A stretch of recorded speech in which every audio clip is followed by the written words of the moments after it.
No Jumper, coolest podcast in the world. Today, No Jumper right here. the plan was to talk to TK, but right now we got Ohgeesy and his beautiful baby with him, and of course we got Picasso. Let him know, yeah. See? So when did you start smoking woods? Aw, look, he's staring at himself. He's still smoking swishers. He got to grow in the woods. Like we all did. He's staring into the phone. TK, my man, how you feeling? Man, I'm good, man. You know, man, I got a lot of good business going on right now. Shout out to the Most High, man. I'm just humble and grateful to be here, man. A lot of my people dead and serving time and just fucked up. So just to be here is a testament of an era that's gone and still be here and thrive, man. Crazy.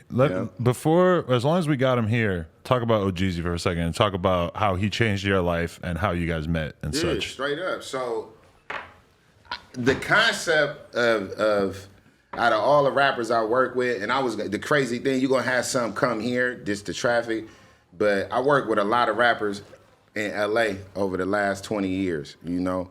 Starting out with my man Boo Capone, shout out Boo from the 20s. That was the first artist I ever managed in LA, and he was on Who Banging with Mac 10.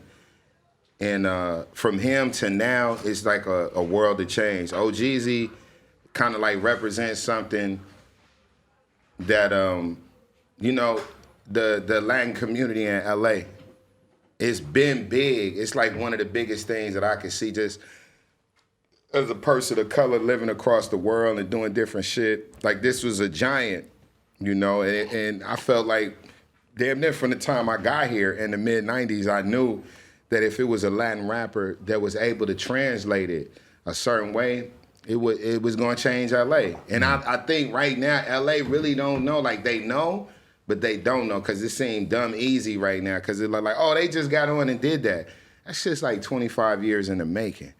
So just being around, I always fuck too with Ohgeesy for the fact that with the black and the Latin thing in LA, he could have, just according to the politics, he could have had like a Latino manager or somebody like that. But Ohgeesy's a real hip hop person. He's a real rap person. Shoreline Mafia, the name means something. Shoreline, that's where the waves start at, in the ocean. The Mafia. 3-6 Mafia.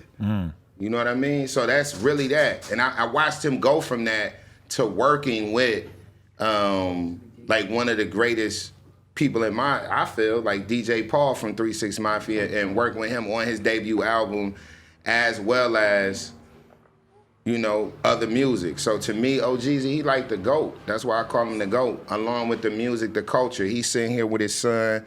His name is Sincere. That's pretty rap. That's a pretty rap name. Yeah, I like that.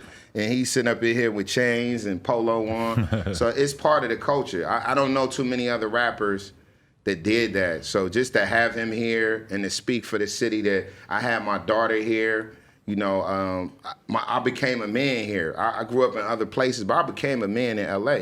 So to have something that really represents this city at the highest level, it's amazing to me. Jeezy, tell us about meeting TK. Shit, that shit changed my life. That shit changed my motherfucking life. Look where I'm at now. I got the baby on my lap.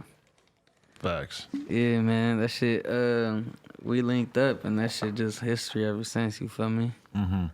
We've done a lot that I feel like no one has done, and we making moves that no one has made for someone like me, you feel me?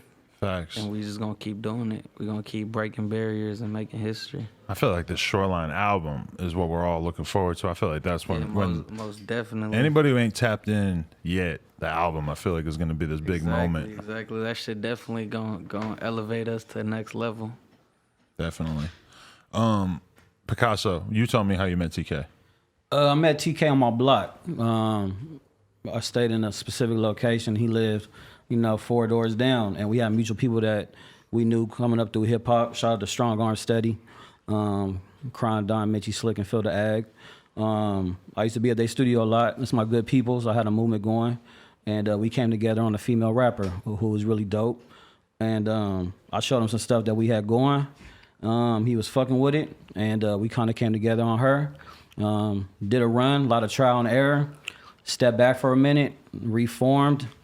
and shit started the new wave. So you guys have a few different rappers that you tried to put out together that maybe didn't go so far before you kind of, because when I think about you guys, I think about Shoreline, Greedo, Drakeo, and then I know about some new artists you guys have in the works as well. Shout out Raven Sorvino. That was the first artist that we came together on. Okay. Who was a dope female rapper, Lamert Park by way of Houston, Texas.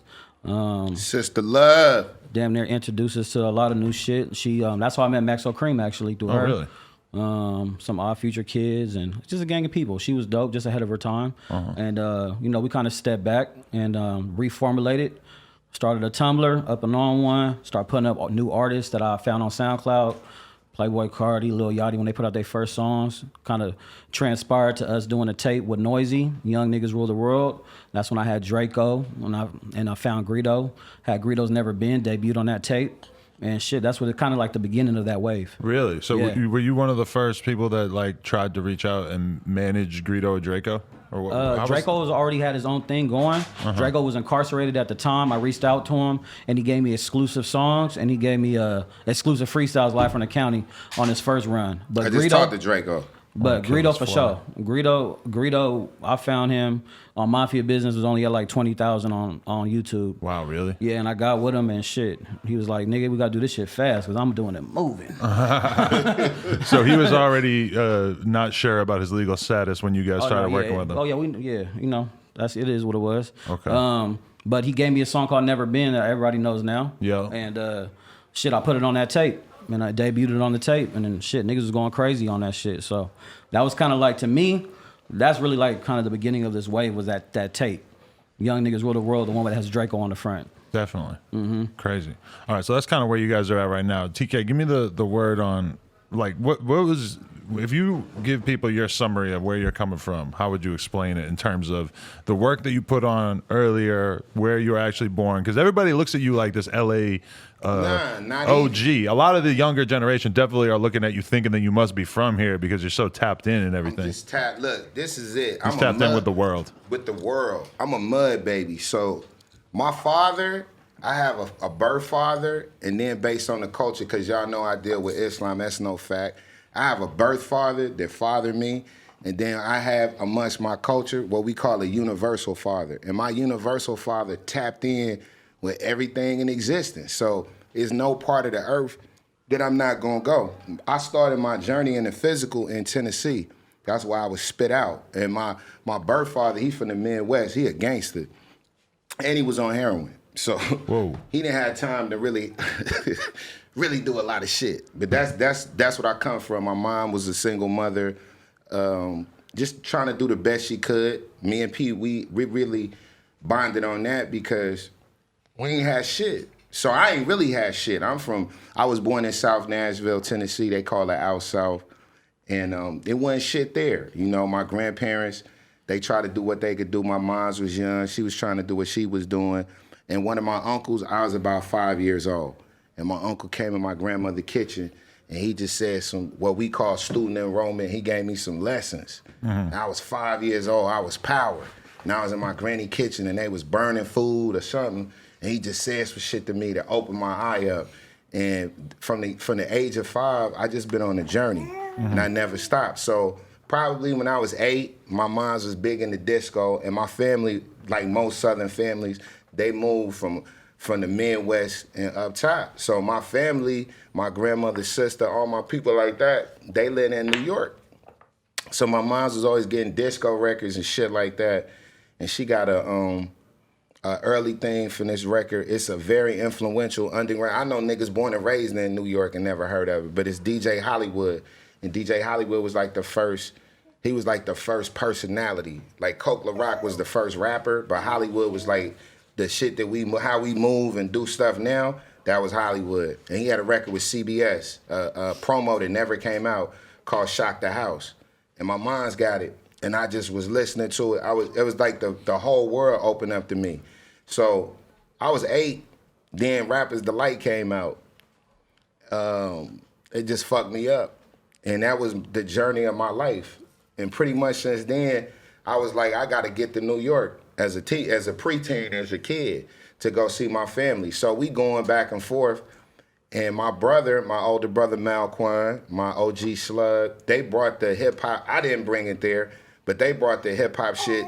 You know, some people like LA, if you go to LA, you got to get Dr. Dre, Uncle Jam's Army. You got to get all of them in. If you go to Chicago, you know, Common and all the people that raised them, you got to get them up. But definitely where I was at, my brother Mal and my OGs, they made all that. And I just adapted to it because we was in tune with New York. So we was the first people with bomber jacket. We was getting shit up top, bringing it down south. So we had bomber jackets, the graffiti culture, everything. And then by the time I was 12 or 13, because I come from a very cultural family, a very close-knit family. We always grew up. My uncle was a very intellectual black person. He tapped us into, I'm of Congolese descent. So I've known that my whole life. You know what I'm saying? I've been tapped into that. So, but they was into religion. I wasn't into religion. So about 13, I started telling them this. And see, it don't have nothing to do with rap now, because rap is everything. But it used to be a time in rap, if you go back to the 80s, when everybody was trying to study and find out who they were. Mm-hmm. Like now, it's about whatever. But at that time, I would say, especially black people, we were still a little lost in our movements. We were trying to be, you know, the 60s came and ripped everything apart. The 70s ripped it apart. And the 80s just totally ripped it apart because it was crack. So as soon as right when crack hit, a little bit before crack hit, I started just like, I'm not eating that type of food. I'm not celebrating them holidays. You gotta remember, bro, I was around it, but this is something you going into your house telling your people, I'm moving. I'm going up here. I'm doing this. They wasn't understanding that. Uh-huh. But hip hop gave me the strength for that. It wasn't in a classroom. I would debate my teachers. They'd be like, Christopher Columbus, I'd be like, he don't know shit. He was drunk. That's why it's called the West Indies, because this nigga was drunk. He thought he was in India. I'm telling him that as a young child. So that motivation and that energy moved me to different parts of the country. So the affinity for Detroit is because I was a teenage runaway that it got into trouble. When I lay down south, we was shooting people, robbing people. Selling drugs is whether people know it or not, that's an acquired skill. You're right. I didn't have time to do that. You had to learn the skill? You have to learn the skill. I'm just saying, if I give you a sack right now, whatever, the kids is on pills now, so G's and them talk about a boat. If I give you a boat, you don't know what's up, is it pressed, is it this or that, and I come back for my bread, it's gonna be problems. So right. I had to learn that the quickest thing that I did was what they call now flocking. That's how you started out? I started out as a flocker. Wow. So you were running up in people's houses. As a young flocker. Okay. Not no grown, like in LA, niggas is 23, 24, 25 flocking. I wasn't flocking. You've signed and endorsed artists who contributed greatly to the flocking to culture. The knowledge of flocking. To the knowledge of culture. But let me say this too, because I know LAPD is looking and all that. What we talking about, so y'all can get the full motherfucking scope of everything, what you talking about is desperation and people not having skill. I didn't have a job skill, so I evolved from that. So I learned that the first big thing I did in Nashville, they have massage parlors. They used to have massage parlors. So one of my partners told me, hey, look, at the Hoe House, and we called it the Hoe House. He said, at the Hoe House, they take the money out and put it in a deposit behind the back seat. They don't trust the women inside, so they take it out. Cool, we gonna go up there, pick the shit out, run through the alley. The man, the security guard, he just see two people grabbing it, running out. He don't know it's two kids. That's the first time somebody shot at me. I was like 13 years old. He almost blew my brains out. Wow. I was like 14, because I was in the ninth. I was 14 years old. And I went to school the next day I skipped school and I went and got all Fila gear. How much money you get out of that? 10 bands. 10 bands, really? 10 bands. And you were a kid? In the 80s. Holy in the 80s is like 50. It's like 50 bands now. Wow. We Good cracked. bars. Shout out to Ralphie the Plug. Wow, that's insane. We was in the field. So you went out and bought Mad Fila, which is funny because one time in Atlanta, you took me to the store and had me buy Mad Fila. So he documented the culture. Can you go back to that in this episode some kind of way? Yeah, man. Click that back to when I took you to Walter. Shout out to all my Atlanta niggas that was trapped. Because I've been fucking with Atlanta since the late 80s. My uncle lived in Atlanta. So I used to go to Atlanta at the birth of Jack the Rapper and all them type of things. But yeah, so I made my little things, got into some trouble. and had to go with my auntie on the west side of Detroit, you know, and eventually had to turn myself in as a minor. But I went up there and I fell in love with the city. And I had a cousin, man, R.I.P. rest well to my cousin Dwayne Etter. Shout out to all the Etters on the west side of Detroit.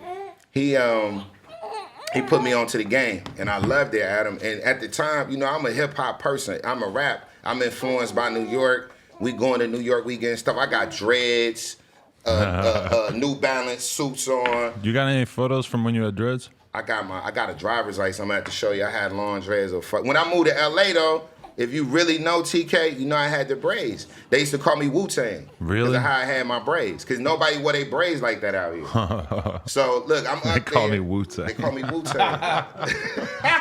Now I got a mental image. Shout out to my mid-city partners. They know what's up. They used to call me Wu-Tang.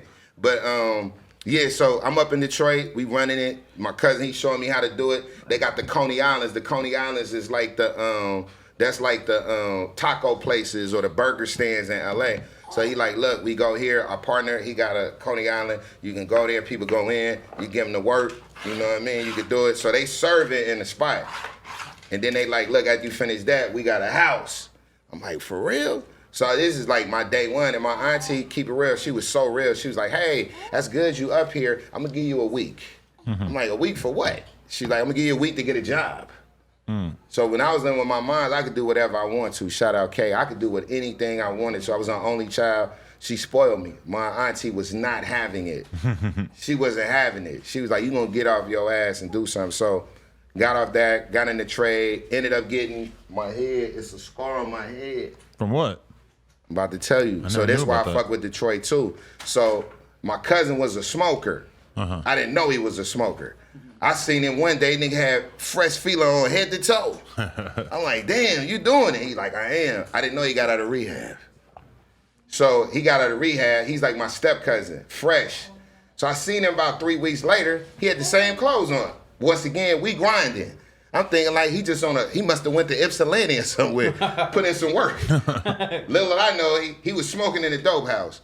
So he tells me, look, I got a lick. This is what we gonna do. I'm not knowing I'm green. Wear your chain. Wear your, I had a leather jacket. Wear your leather. This is a Mark Buchanan. Wear your leather.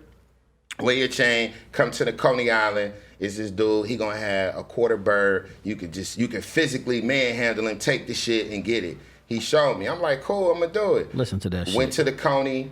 I didn't tell my other cousin. I ain't tell none of my family. I'm like, I'm just gonna pull this little lick, come back and pop up on them. So I go up there, he come out, you know what I mean? I'm like, oh, you got it? He like, yeah, I got it, let me see it. He let me see it. I'm like, cool, let me go right here. We go to the parking lot, bop! I bopped him, knocked him down, took his shit. So I'm trying to turn, as soon as I turn, bop! His man hit me with the strap. Oh. Boom, and I blacked out. I just blacked out, couldn't see nothing. My eyes, when I woke up, he's pulling on my chain. But you realized, you knew that his homie was with him? You just... Nah.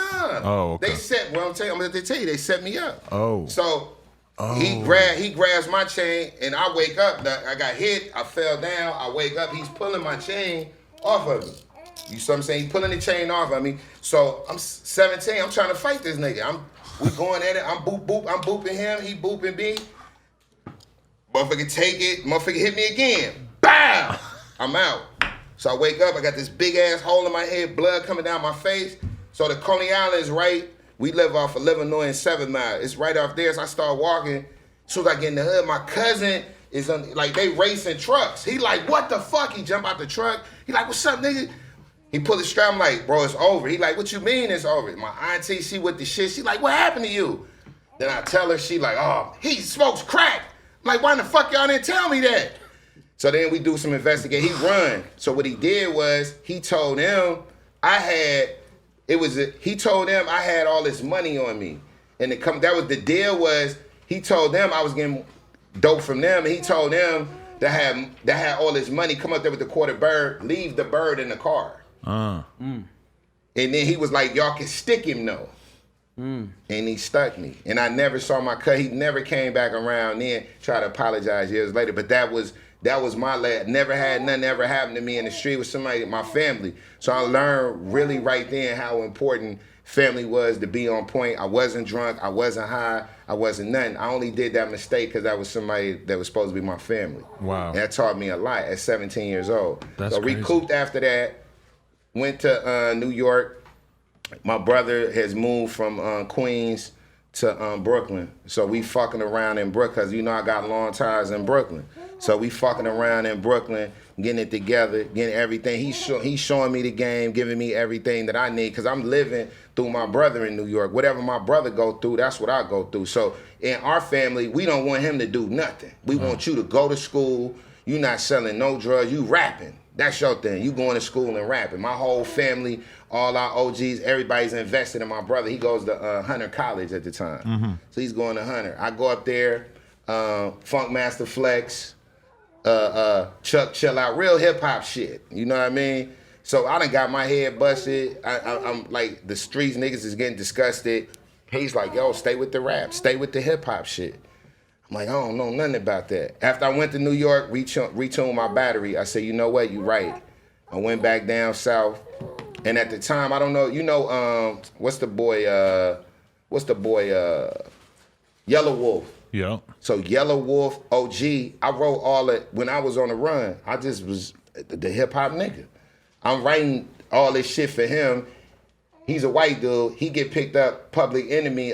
Professor Griff got kicked out of Public Enemy. You can just look all this up. He got kicked out of Public Enemy for anti-Semitic shit. Yeah, I remember that, yeah. The person that picked him up, remember Luke Skywalker, Uncle Luke? Yeah. Uncle Luke picked him up. He was an A&R. He picked up my white partner. I'm up in Detroit. My auntie called me, like, once again, I'm road running. She like, hey, you got a phone call from somebody from Tennessee. What's up? It's E-Mac. E-Mac, what's popping? I mean, you gotta come down south. What I gotta come down there for? Hey, we got a situation with Professor Griff and Luke Records. Okay, cool. They fly us down to New Orleans. I'm down there with them. I'm just loving it. So I'm getting it. I'm getting the bars of it. But it don't seem possible because you gotta remember, I came from down south. It was nothing popping to going to New York, and everybody's rapping. Right. And then in Detroit, nobody's rapping, grinding. So these are the three things that I'm influenced by. But I know in my heart, this is what I want to do with my life. Some other drug dealers came that I came up with, the biggest people in the city. They invested in us. We start going down to Atlanta heavy. I don't even think one of those 600 bands then. It's probably what, 500, 550s, 450 drops.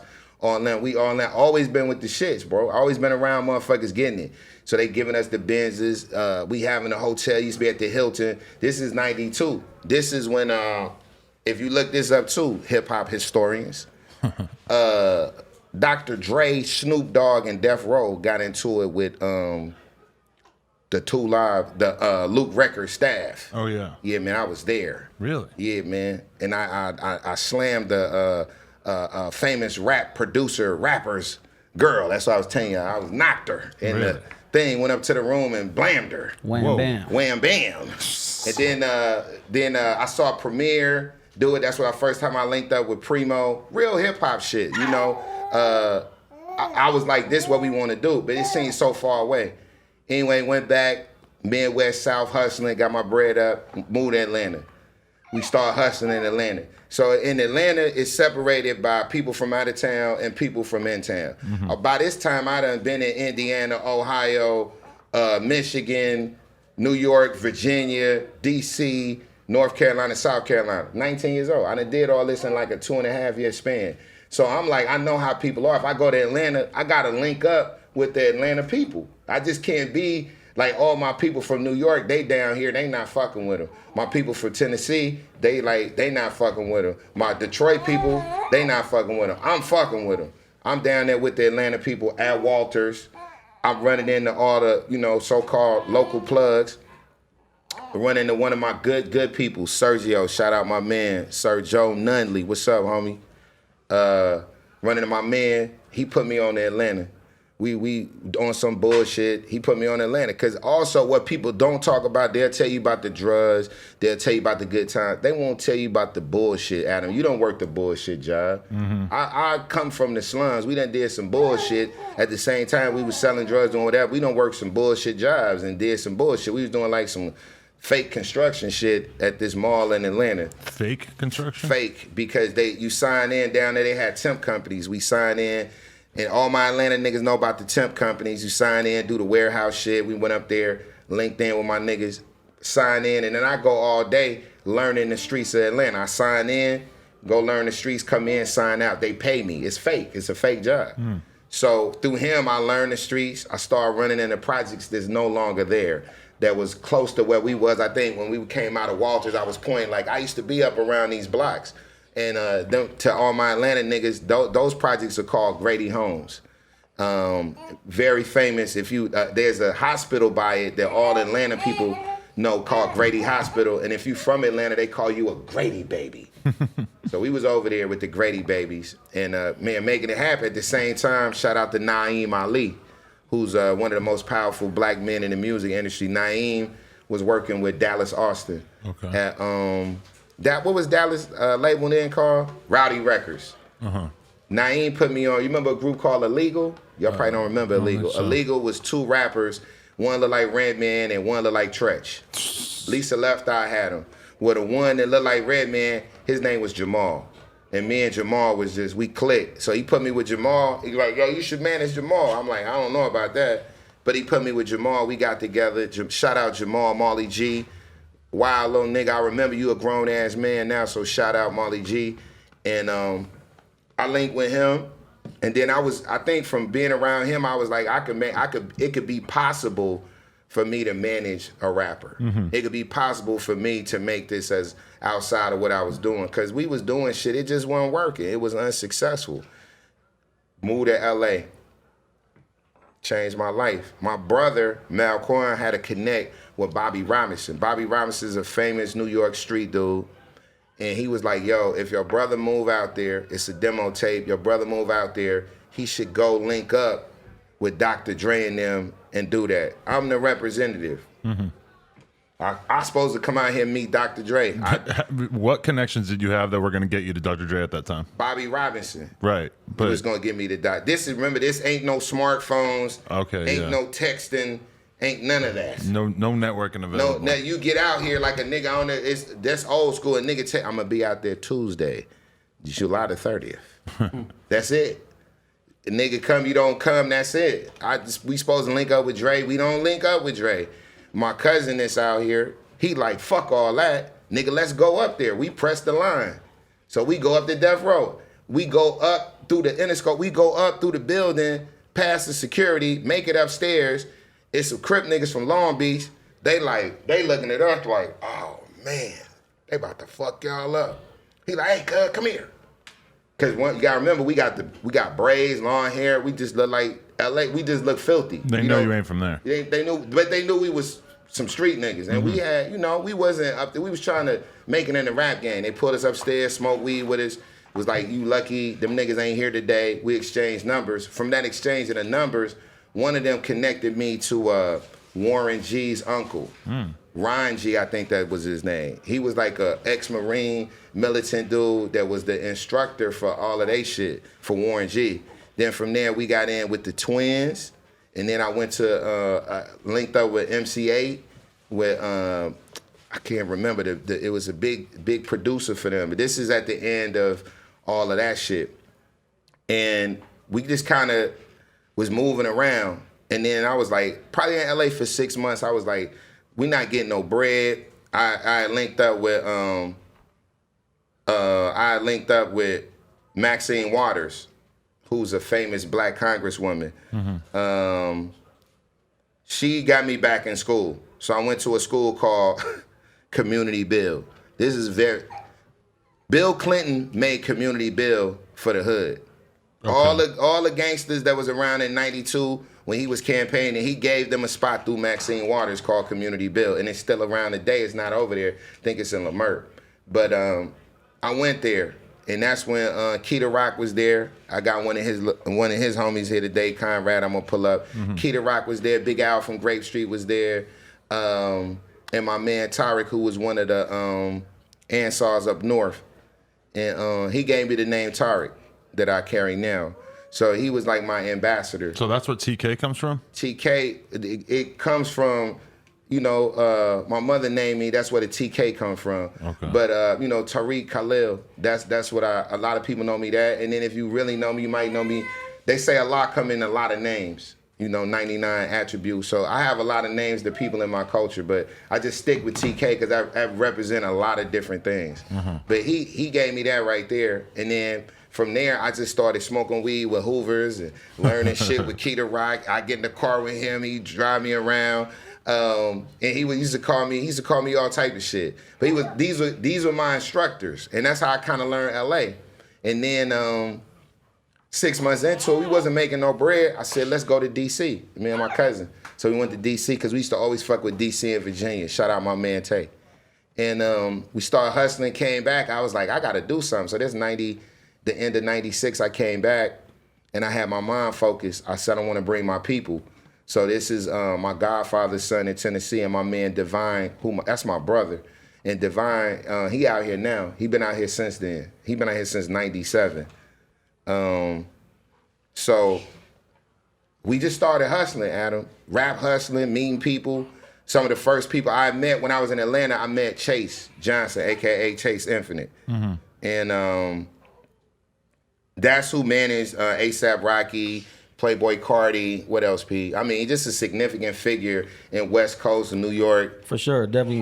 Even in streetwear culture as well. He did a lot and continues to do a lot. Definitely a mentor of mine as well. So shout out to Chase Infinite. Shout out to him. And he's from the same culture I'm from. So we just was building in Atlanta. And I told her, yo, I'm coming to LA. He said, cool. I got out here. I seen him at Unity. And his uncle was one of the most pivotal hip-hop figures in LA. His name was Bigger B. He was from San Diego. But he worked for Steve Rifkin. Rest in peace. Rest in peace, Bigger B. And they had a spot called Unity. And Unity was like the mid-90s because it was loud records. You could go there. You could go see all the hip-hop niggas. You go see Mobb Deep in New York. You go see Wu-Tang. Exhibit came out of there because he was a part of that label. And then Crime. Shout out my man Crondon. Shout out Phil the Agony. Shout out my brother Planet Asia. All them people was there. Razcast was there. Shout out Razcast. Shout out my man Doze, DJ Doze. Everybody was there, homie, at that time. And we was just linking and connecting and just making big waves. Sincere had to go. He's tired of that. Too much old hip-hop shit. He's like, give me some Lil Pump. Yeah. I want to listen to daddy rap. Come on. So, yeah, Adam, we just was implemented in it. So this 97, 98, 99, one of my good peoples down south, my OG Slug, he had connected with Henry Black Butler from the 60s. Shout out Black, you know what I mean? Black is related to my baby mama people. Shout out Black. Black gave me my first deal, gave us our first deal with Steve Rifkin at Loud Records. And that was the beginning of it. At that time, I had Boo Capone. The famous Source Awards in Pasadena when niggas got their asses whooped and Death Row came through there and whooped niggas' asses. Yeah. My man, I was there frontlining with my nigga Boo, Mr. Town from East Oakland. Shout out Mr. Town. Hey man, we was there deep, Adam. We was in the shits, like right there. I remember K Slade was there. He was like, yo, what the fuck is going on? He didn't know he had the black church socks on and the whole shit. He had the whole, in New York they had he had the whole full kit, like the Louis Vuitton short suit though. You ever seen that in the old school? Shout out Dapper Dan. I think so. Yeah, he had the whole shit on with the he had like Wally's or Clark's or some shit on, and he had some church, like black socks that we call church socks. He had them on, and niggas was getting their asses whooped. And Boo was politicking, and I was like, we at a level. And I saw, because you gotta remember, Death Row was the most successful shit. And I'm like, damn, this what I'm looking at. I love the West. And I realized that at the same time, Master P, Cash Money, all them, I could definitely see this was going down and this was going up. Right. I had to connect to it because my people in Tennessee. We got the group signed. The group was in Tennessee. I said, yo, I'm about to go to Tennessee and Atlanta. So I went down there, found an artist named Mika B. Mika B was rapping and had fucked around, and shout out Pastor Troy. Pastor Troy, you remember Mika B from Cashville on the east side. That's how I met Coach K. So I went down to Atlanta with her and ran into Faith Newman. Shout out Faith Newman, who runs Reservoir Publishing. Somebody gonna give you this. I saw Faith running Henderson. His name was something Henderson. He was a basketball player, and he ran a label called Hindu, and he put out Pastor Troy's second album. And when I was there, I ran into Coach K. He was doing promo and working with the label, and he was the like industry person at the label, and Faith was like the admin. And you know, we was in the mud, and I think we went to the Midwest, and they, you know, she did some shows, but I was with my people, keep it real, and some things that went on, and you know, this how I learned the independent grind. Like when you put the CDs, somebody on tour, you put the CDs in the back, you go, the truck, it be guns on the truck, it be CDs, you put this, you go to the town, the main artists do that, you go act like you the DJ, or you are the DJ, you go to the record store, you drop off $1,000 worth of CDs. If it's popping, you may come back in a month or a week and then get that bread. So we was doing everything we could do to hustle, sell weed, you know, CDs, whatever. And we learning the game. So I went to a city called Van Scenes. But so you always were like signing artists basically, or just working like managing artists, but were you ever frequently like getting money off them? Nope. Or was it just a labor of love while meanwhile you were paying your bills and doing illicit activity? Exactly. Yeah. So that's the testament to me. Like what's the movie Unusual Suspects, the Sosa type dude with nobody knew him but everybody knew him type shit. So everybody knew me, but they didn't know what the fuck I did or what was going on. I was known, but we wasn't eating off rap. You gotta understand, 99 through like 2005 has been the most profitable era of rap until now. You gotta remember the Rolls Royce, the Maybach, the platinum jewelry, all that started in 1999. Jay-Z and all them, and they're at an incredible level of affluence that rap had never seen. You know, and I'm there, and I'm like, why we can't make it? Why can't I attach myself to something that's gold or platinum? So anyway, I'm down in the South doing these little things, going to the Midwest. Eventually, I'm like, shit, I might as well go back to the West. It didn't pan out how I thought it was going to pan out. I come back out here, I meet a girl named Abby O'Neill. Shout out to Abby. I want you to see this with the most sincerity. You was my good people. And I'm humbly and grateful for anything that you did for me. Shout out you, your people, and everything you did for me. Abby O'Neill was my first legitimate business partner. And I feel that the first degree of success I had that had nothing to do with the streets was her. Her grandfather was Tip O'Neill in Boston. I think I told you about my little Boston things, right, and yeah, all that type of shit. So she went to, what was the school? Amherst. Amherst had a music program for all these kids from the Northeast would come out here. She plugged me into legitimate things, and I plugged her into the wealth of things that I know. Same person. Oh, you going to New York? Hit up my man. Oh, y'all gonna do something in Atlanta? Hit my people up. Y'all in the Midwest? Same thing. She had a studio in North Hollywood called the Red Room, down the street from where, I can't think of it, but Damon Elliott had a studio, Interscope had a studio there. And that's where it really got cracking. That's where I felt like we did our first thing. Shout out Scram Jones. What was the beat? What was it? Magic, Lloyd Banks. She was always shopping beats. She always had producers. I was around that, picking up game, giving her game, and we were just real good business partners. And then from there, I just kind of, it was moving. It was working, but it was moving a little slow. So then I hooked up with my ex-business partner and linked up with some of my good people. Shout out Big Y from the Relatives. So what year are we at now? We at 2003-4. Okay, so the 50 Cent era. The 50 Cent era. Because that placement was on Lloyd Banks' album. Right, yeah. Yeah, that placement. So that's 2000. Actually, that's the precursor. That's 4-5. Okay. The first 50 Cent album came out 2003. Yeah. 2004, we with the Armenians. Okay. Shout out Jack. Wait, Shout out Dave. You linked with a bunch of Armenians? Yes, I did. In what way? Through my good peoples.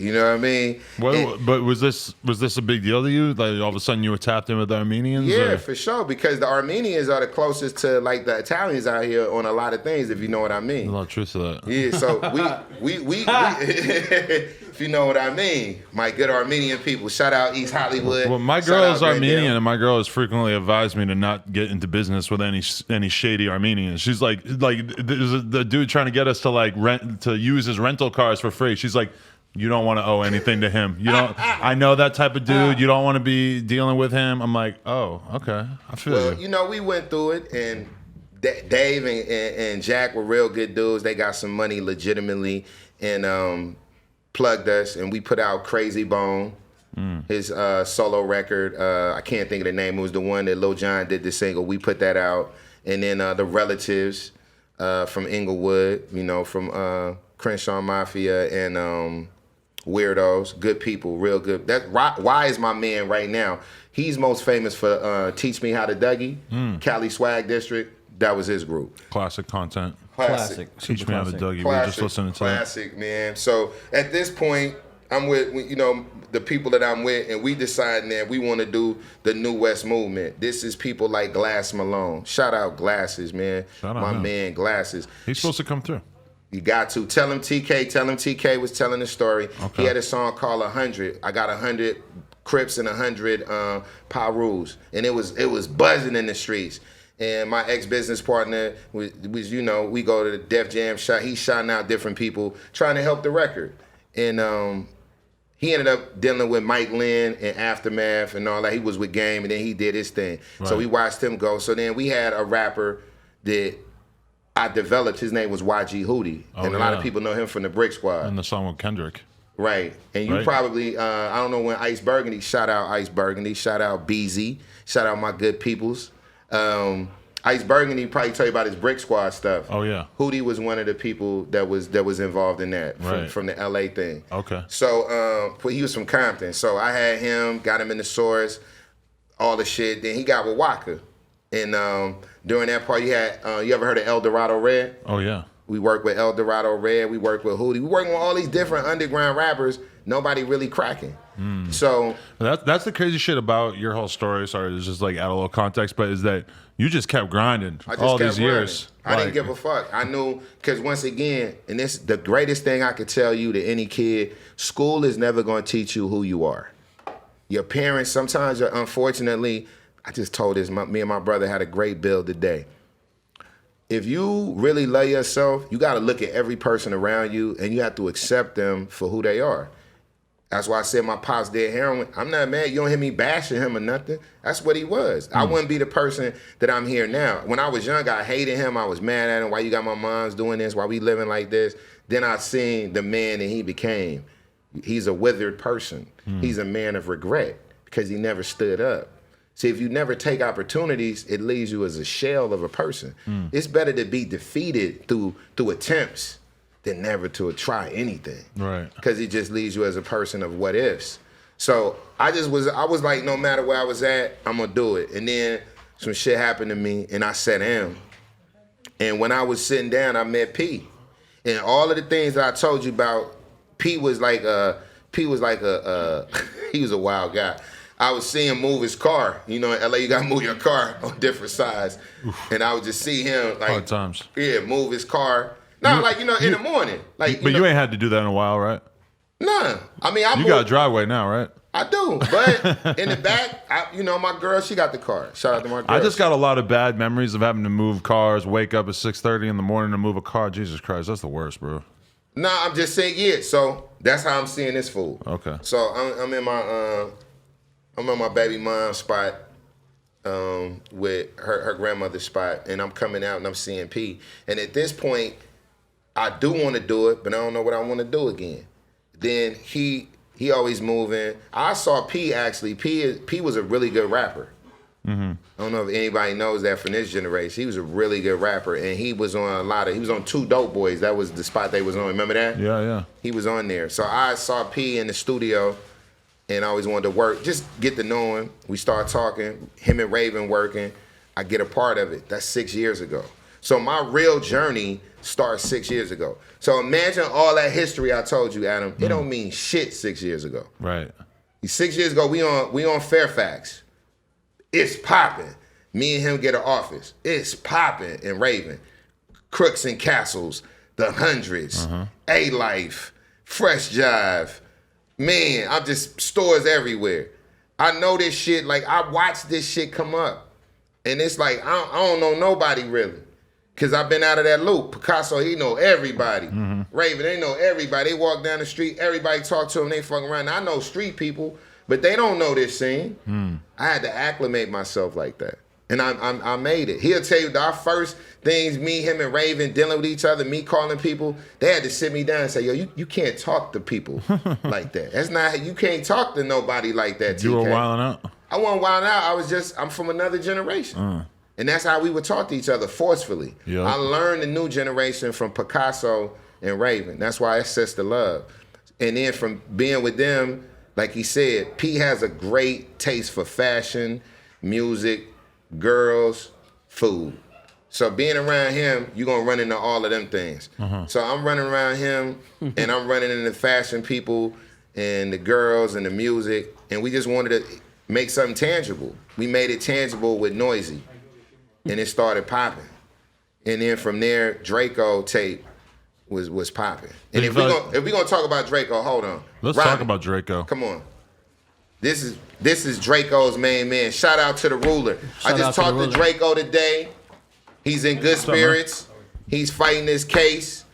Everybody free the Ruler. When you see this, comment free the Ruler. The case is at the Compton Courthouse. If you care about it, every day until July. Rami, how you doing? I'm good. How you doing, Rami? Honored to be here. Nice to meet you. Nice to see you. to meet you. Yeah, I seen you at the jewelry shop before. Yeah. Yeah, he did the thing with y'all at the jewelry shop. So you can't talk about Drakeo because when we got into that other stuff, you talking about a juvenile Drakeo and people being young. We would talk about the adult successful rapper Drakeo. And if you talk about that, you have to talk about his influences to the piece that Picasso has the gold piece. Okay. But a thing in the streets amongst a certain thing of people would be the Jade Buddha. You've seen that. I've seen it. From the street people that come up here. Yep. That the Stink Team is very influential in making that be a thing. Okay. You feel me? That's one of Rami's clients right there, a.k.a. Phoenix Flexing. Phoenix you Flexing want to show your bitch. jewelry real quick? Come on, yeah, we got on the get camera. Phoenix Come on, on. man. I did the history. Now we back to rap shit 2019. Show your shit. Show your shit, nigga. There you go. Shout out to Rami. Rami's the man that did it. Now Kato coming in, but that ain't Rami right there, but Kato coming in. Yeah, that's Kato. Yeah, shout out. So look. So what do you think Rami, with being Drakeo's jeweler, knows about him that you don't know or that we don't know? Rami, what do you think you know? Because I feel like he calls this nigga more than anybody on the outside. What do you feel like you know about Drakeo that somebody else wouldn't know about it? I know them about like 3 years ago. 3.5 years ago, I started, meeting them in my shop. Right. And after that, they've been coming along and they've been buying stuff from me. I've been making stuff, custom-made jewelry for them. Yeah. For him and Ralphie and all the friends that they came with them. The 10 million With friends that they're Kesha, always yeah. around, yeah. They roll deep. There's a lot of guys. All these people, yeah. Free the Stink Team. Bambino. All the Bambino. Yeah, Free Bambino. free my art. Yes, free Drakeo and Ralphie. And I've been working with them since then, and unfortunately they got in cancer. Right. They went to jail, and hopefully they're gonna come home soon. What's up with Drakeo versus like the average rapper who buys jewelry off you? A little different, a little bit more enthusiastic. He was, we were like kind of friends, it wasn't like a customer and, like a customer and like a store owner relationship, we were like friends and, Right. They used to come there, we used to hang out sometimes and we were just friends. Pauline in the Mostly, jewelry store? Yes. Yes. He's like, yes. As a matter of fact, look, we want to show, Yes, we do. look, show everybody what Drakeo got right now. Show, sure. Let's show. He's here with us right now. We don't want to talk about incarceration. Let's talk about what you can see right now from the Ruler. Let's do it. Live from the. I made a lot of pieces for him and still he's ordering me pieces. Right now. From there, right now. He's taking his Apple Music check and hollering at you and Too cashing out. exclusive right here. Yeah, it's just This is super too exclusive. This That's is a too real exclusive. boss. These are like their... Get that. Do you see that? Wow. Can you see that? Cameraman. That is one Quit fucking glittery around. ass. Look one of at the this, pieces, man. yeah. Throw this in front. This nigga's in jail. Y'all out here right now. Can you zoom? Can you? I don't know if he's gonna be able to focus. Can you get that? Yeah. There you go. Get that right there. If you look at the back, it look says at that. Look Drakeo at The that. Ruler, and it says Draco on it. That's made custom for Draco. Oh, And shit. yeah. There we go. And this is the second one. It's the same exact piece, but with the Ralphie on the back. Oh shit, free Ralphie, man. Yes. Got a free That's Lena the Plug's brother. Yep, Ralphie the plug, Lena the plug. Yeah. Yeah. Plug life. Fire. Yeah. Damn, bro. How much I gotta pay to get me one of these? I charge them actually not too expensive. All right. Really? Yeah, right. He's not done though. This I is the can't beginning. afford it. Spoiler. Hold on. There's some more. This is like the main piece that I made for Draco. Okay. It's about 200 grams and it's like huge. Look at that. Jeez. Feel it. Yeah. That is one heavy cat.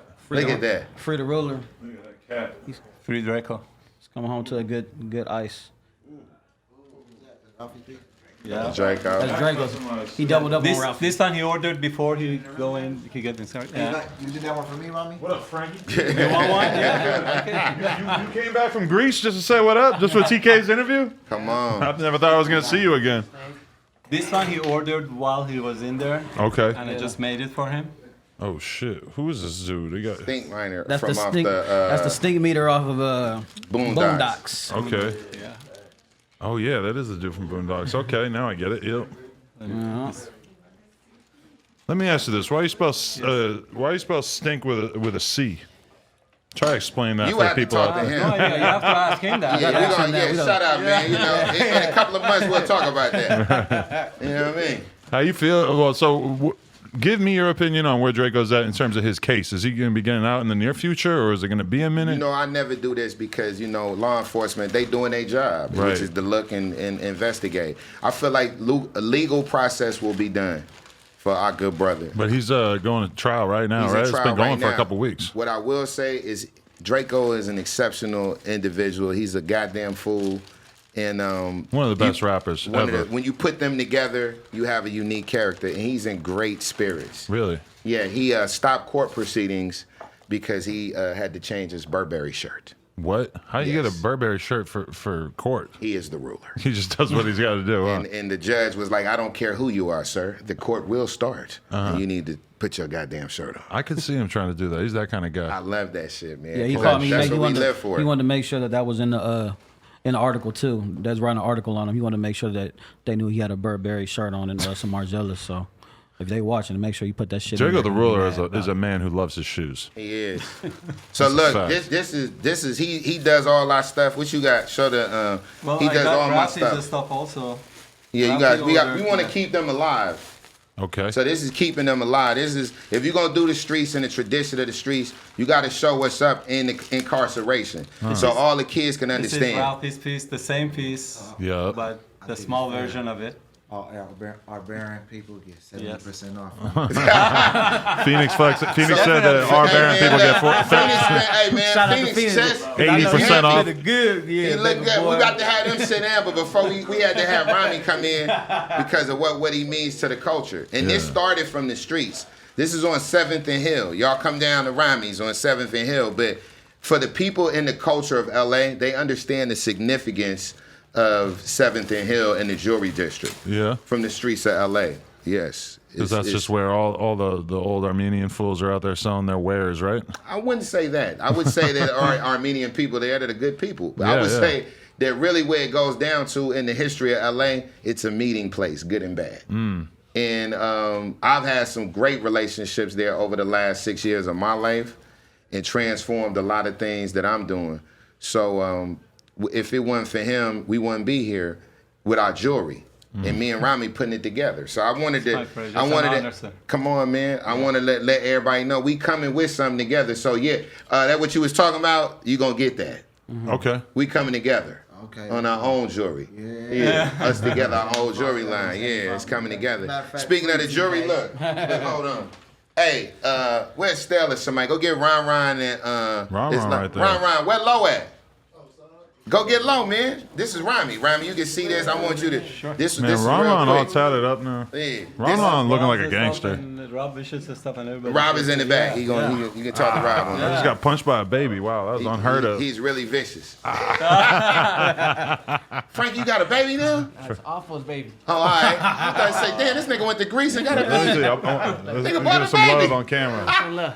Yeah, I'm gonna get up right now. Let the You got anything to say? Hey. Say OTX. OTX. Hey, sit down, Ron. Loaded Great. Come on, man. This is Loaded Great. Rami, I'm gonna get it. Look, you might want to let them sit down real quick. I thank you for everything. Yeah, where my baby at? We got the I jewelry. gotta have one of We these. appreciate that. My pleasure. My boy. Y'all come down there, 7th and Hill.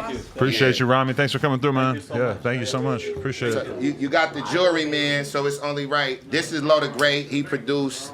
Lo, tell him what you produced, your big hits real quick. Big hits. I produced Hello? Hello. I produced Burn Rubber. Yeah. I produced. Damn, I produced a lot. I produced. Is that where you at? Yeah, You didn't produce for Blueface? Yeah, I produced. Damn, I'm tripping. Okay. I'm nervous Who, right now. who else you produced for? I produced for everybody. Blueface. Joe Moses? Joe Moses. Okay. Yachty Almighty. Okay. Casey Veggies. Okay. You love Casey? Oh, you're talking about him. Casey Okay. Veggies. We for just interviewed Inglewood. Casey Veggies earlier today. Yeah, that. Wish I would have came, seen a homie. Yeah. Who else? Dang. And I some gotta more think, people. but it's more, etc. But Yeah, so Low is in the Hip Mob. The Hip Mob is Ron and his producers who are incredible. And they click. It's his family, and we love them. But I want to take this moment with Rami, since Rami was here. This for you. Oh. This for you. Gotta get your shit on. Whole lot of- and then we whole got lot some of- other shit. And the reason why yeah, man, because they do it. you Yeah, owe me man. $5, Rami. Yeah, man. They got their bulls. It's official. Hey. It's official. Here we go. Yeah, man. We had to do it on our Baron. chained up by Yeah, man. Yeah. Ish. Where Ace at? Where mine at? Go get Ace, man. Y'all got another thing, man. Y'all had the thing at the show. I'm gonna give y'all another thing, man. We gotta make them specials. Yeah, me. Movies. Exciting. Yeah, man, it's exciting. We had to do this on No Jumper, man. We had to bring the jewelry through. I was gonna get my new gotcha. Rolex size and shit, but we don't want to. I don't know if I want to do that right now. What you got right there, Ryan? He got the Should've bracelet. told Yeah, let me Ryan show to my bring bracelet real my quick. I do Rolex. want to show my bracelet. Look at that. Look how that shit popping. Look at that. should've Look at brought that my motherfucker, Rolex. man. Oh, that's Look at glittering. that. God damn, man. That's rose gold. Look at that motherfucker. Wow, you need a Zamboni for that thing. Ooh. Let me see. Ryan, yeah, look at that. Put I'm that trying on. to imagine Adam. how I would look with at this that. on. Look at that. Look at Man, that. I see this on my skin. I just don't feel right. I feel like Princess Come on, Di or man. something. Thank you for the work. Thank you for the work. See, Thank it you looks for the cool work. as hell on you, but I just Ace, don't feel- Come over here, man. Get next to your cousin, man. Man, here I come, man. Yeah. This is Ace to Face. This is who made our first official gold record. So this is your producer Ace segment to right Face. here. Yeah. Get at the Rami over there. This is, yeah, man. Look at him, Rami. There you go. Nah. I'm gonna get it later. I want my whole kit. Okay. I got my 40 coming. I need my whole kit, man. You know what I mean? Hey, man. So look, let's get them over there, man. Let's get them plaques, man. Let's get them plaques, man. Oh yeah. Hold on, yeah. Whole lot of gifts today. Oh wow, look at that thing. was Sunday. I feel Yeah, good. look at that. Look at that. Which one that say right there? Which one is that for? Which one? That's Ace to Face. That's Oh, right that, that's the camera right there. So let's Look, show the camera. wow. Show Okay, the camera. pull it back. Pull it Yeah. back. Pull it back. Yo, not on the. Don't put it on the keyboard. Show yours. Your shit busting. On me. Hey. Load of gray. Okay. Load of gray. Like that. We got the Load of plaques gray. coming out. Hey, mine's Yeah, coming the plaques. soon. Mine's coming First soon. niggas on here busting out plaques. Yeah. So how y'all feeling, man, right now? Yeah, that shit beautiful. I feel. on me. I I can't feel wait to get mine. accomplished. That's your first plaque. I feel like I did something now. These two niggas from Watts. Uh-huh. Yeah. It must Coming be from understood. Watts. They This from Watts. crazy right now. This is a big moment for Watts. Shout out Watts. We can't All hear the you, East Ace, Side unless you babies. get on the mic or something. yeah. Oh yeah. Oh shit. Nigga, but my lip. But nah, yeah. Nah, I feel cool though. This shit hard. Like a lot of people didn't even really know we'd do something like this. You feel me? Like it's just different. Like and it's like a blessing to make like you feel me get a gold plaque off of just nigga making beats in the room. I got big ass hands that don't even didn't pay it past the first knuckle. Yeah, man. And Ace, man, you a hard ass nigga to get along with. Is that you're true? Watts niggas. He is. Wow, I didn't Me know and that Ace about bump him. heads. I bump heads, and hey, I respect the shit out this nigga though. That's interesting. I got to get to respect- know you better because I ain't never res- seen that side of you. Chilling, bro. This niggas from Watts, bro. Is Niggas Watts, from Watts. people from Watts are that bad? They like Brownsville people in New York. Whoa. Yeah. That's bad. That's yeah. That's saying a lot. That's I'm telling you. Brownsville got a reputation. Nah, man, but they hard workers, man. I appreciate y'all. That's for Mama Love, man. Show what y'all been doing, and they got plenty more coming. Y'all about to get a platinum plaque. That's going on the wall for sure. Yeah, so we had to do that, man. I wanted to make sure that we get good hit mob, Ace to Face, Ron, Loaded Grace. I appreciate y'all, man. Hit mob Come on, shit, man. yeah. Now, we Respect gonna your local bring producer, man. local. Respect Ron. Respect it. Take your Tiffany Respect the back. local producer. He's Respect. 10,000 now. Every time I see Ron, he looks more and more like a rapper. His pants are off his ass now. I seen him drinking lean on the internet. I don't know if it was old or something. No, you don't drink My lean. He plaque coming says. soon, so What's don't up with worry this about old it. ass It photo is they keep coming. posting to you? One take, Jay. Come on, Oh, sit we down. gonna get one take in here. All right. We got all one right, take, Jay. He got the medical mask on. Why you sick? Niggas is sick. Sick of these hoes. One take Jay in One the take, building. Jay. So look, the expansion of everything. You know, everybody know Shoreline was the first thing for us. Actually, Ron was the first thing from Ron. I got in the Shoreline. Shoreline brought us our first success over at Atlantic Records. Right. And then the second wing of that was this man right here and AZ Chait. And Jay is, I would say, right, you know, Drakeo and the Stink Team had, I would say, the most.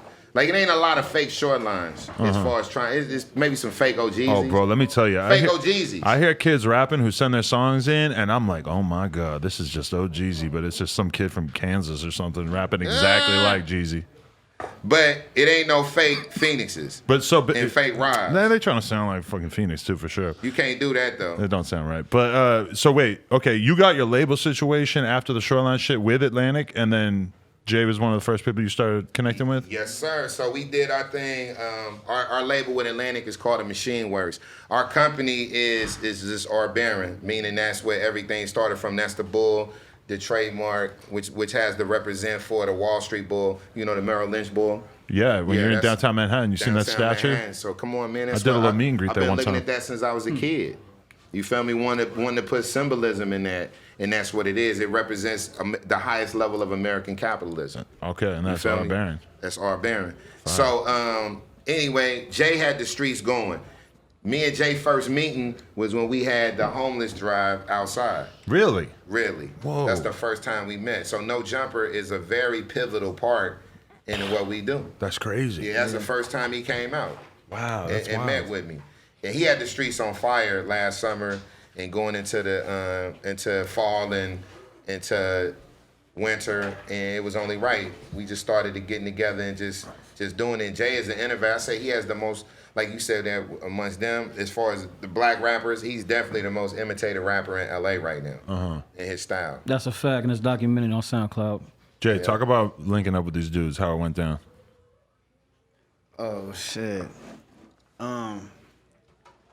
I mean, shit. He just explained it pretty smooth. Nigga, we pulled up outside. We was out there hanging like titties, and we just wrapped it up. Like, I don't know. They was just looking out from a like a big bro standpoint at first. And shit, you know me from Compton. I'm just winging it. I really ain't even thinking about no brand or nothing. I'm just nigga just talking this shit over a beat, and they just had the pieces. I mean, I was coming with the music, and then they just made it make sense. Right. Is that the goal? To find artists who got music and then add some structure? I was in the, I'll let P speak. To me, Adam, the goal is to find stars. Jay don't sound like Chike don't sound like Jeezy don't sound like Phoenix, Rob don't sound like Kato don't sound like Conrad. You understand what I'm saying? Baby Smooth don't sound like none of them. It's just finding people that are stars. You know, if you look at, a lot of times we get compared to like QC. People like, y'all like the QC of the West Coast, but we really not. What we are, and them, shout out to Coach K and P, them is amazing dudes, and my nigga Official over there. I would say our thing is finding stars that started in LA, but me having roots somewhere else, that road runner is always in me, and that's why we going to Detroit. So superstars. Jay's a superstar. This nigga went to like Atlantic, Asylum, Def Jam, Sony, Columbia, Interscope. Everybody wanted to sign Jay. Everybody wanted to sign Jay. But it made sense at Atlantic, and it made sense to do it as our first thing. And he got a single video coming out tomorrow with 10K. He just been, I feel like he about to hit this nigga's crazy, bro. And he's very influential. He has a lot of social media activity. For us, it's about giving him the space to just grow. When I say grow, I'm talking about like, it might sound crazy that somebody hit this from LA. I'm talking about like 50, 100 million. Whoa. Big numbers. See what we do. I can confidently say that. See what we do. And Jay is the impetus of that start on that lane. Where's the rest of the One Take boys these days? My boy Quan outside. Oh, okay. Shit, they in Compton hanging like titties. I told you that's what we do. Nah, but yeah, they around though. Okay. What's your style in terms of like how do you identify where you fit in when you look at like Shoreline and all like the different artists that TK and Picasso have? What would you say? How would you describe your lane that what you represent in this whole thing? The whole shit. I'm a character. I'm a character. That's what I like to bring to the music, because the music gonna get old at some point. Even if your shit hot, shit gonna get boring. So you gotta be like, I don't know, that was just me my whole life, like a character. I like making people laugh, doing random shit. Like, say if we was doing a video and they was gonna bring in a stunt double, nah, let me get that. You feel me? Let me do this shit. I do my own stunts. One thing I like about Jay is he has over 500 songs about fucking bitches, and they literally do not repeat themselves whatsoever. I never heard a nigga talking about fucking hoes in so many different ways. Really? It's pretty incredible.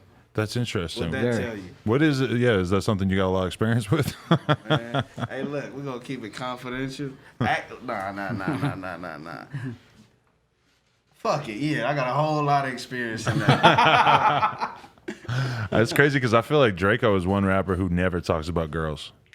Nah, for real, for sure. That's a weird thing about him. And he don't talk about smoking weed either. So right there, he don't sound like most rappers.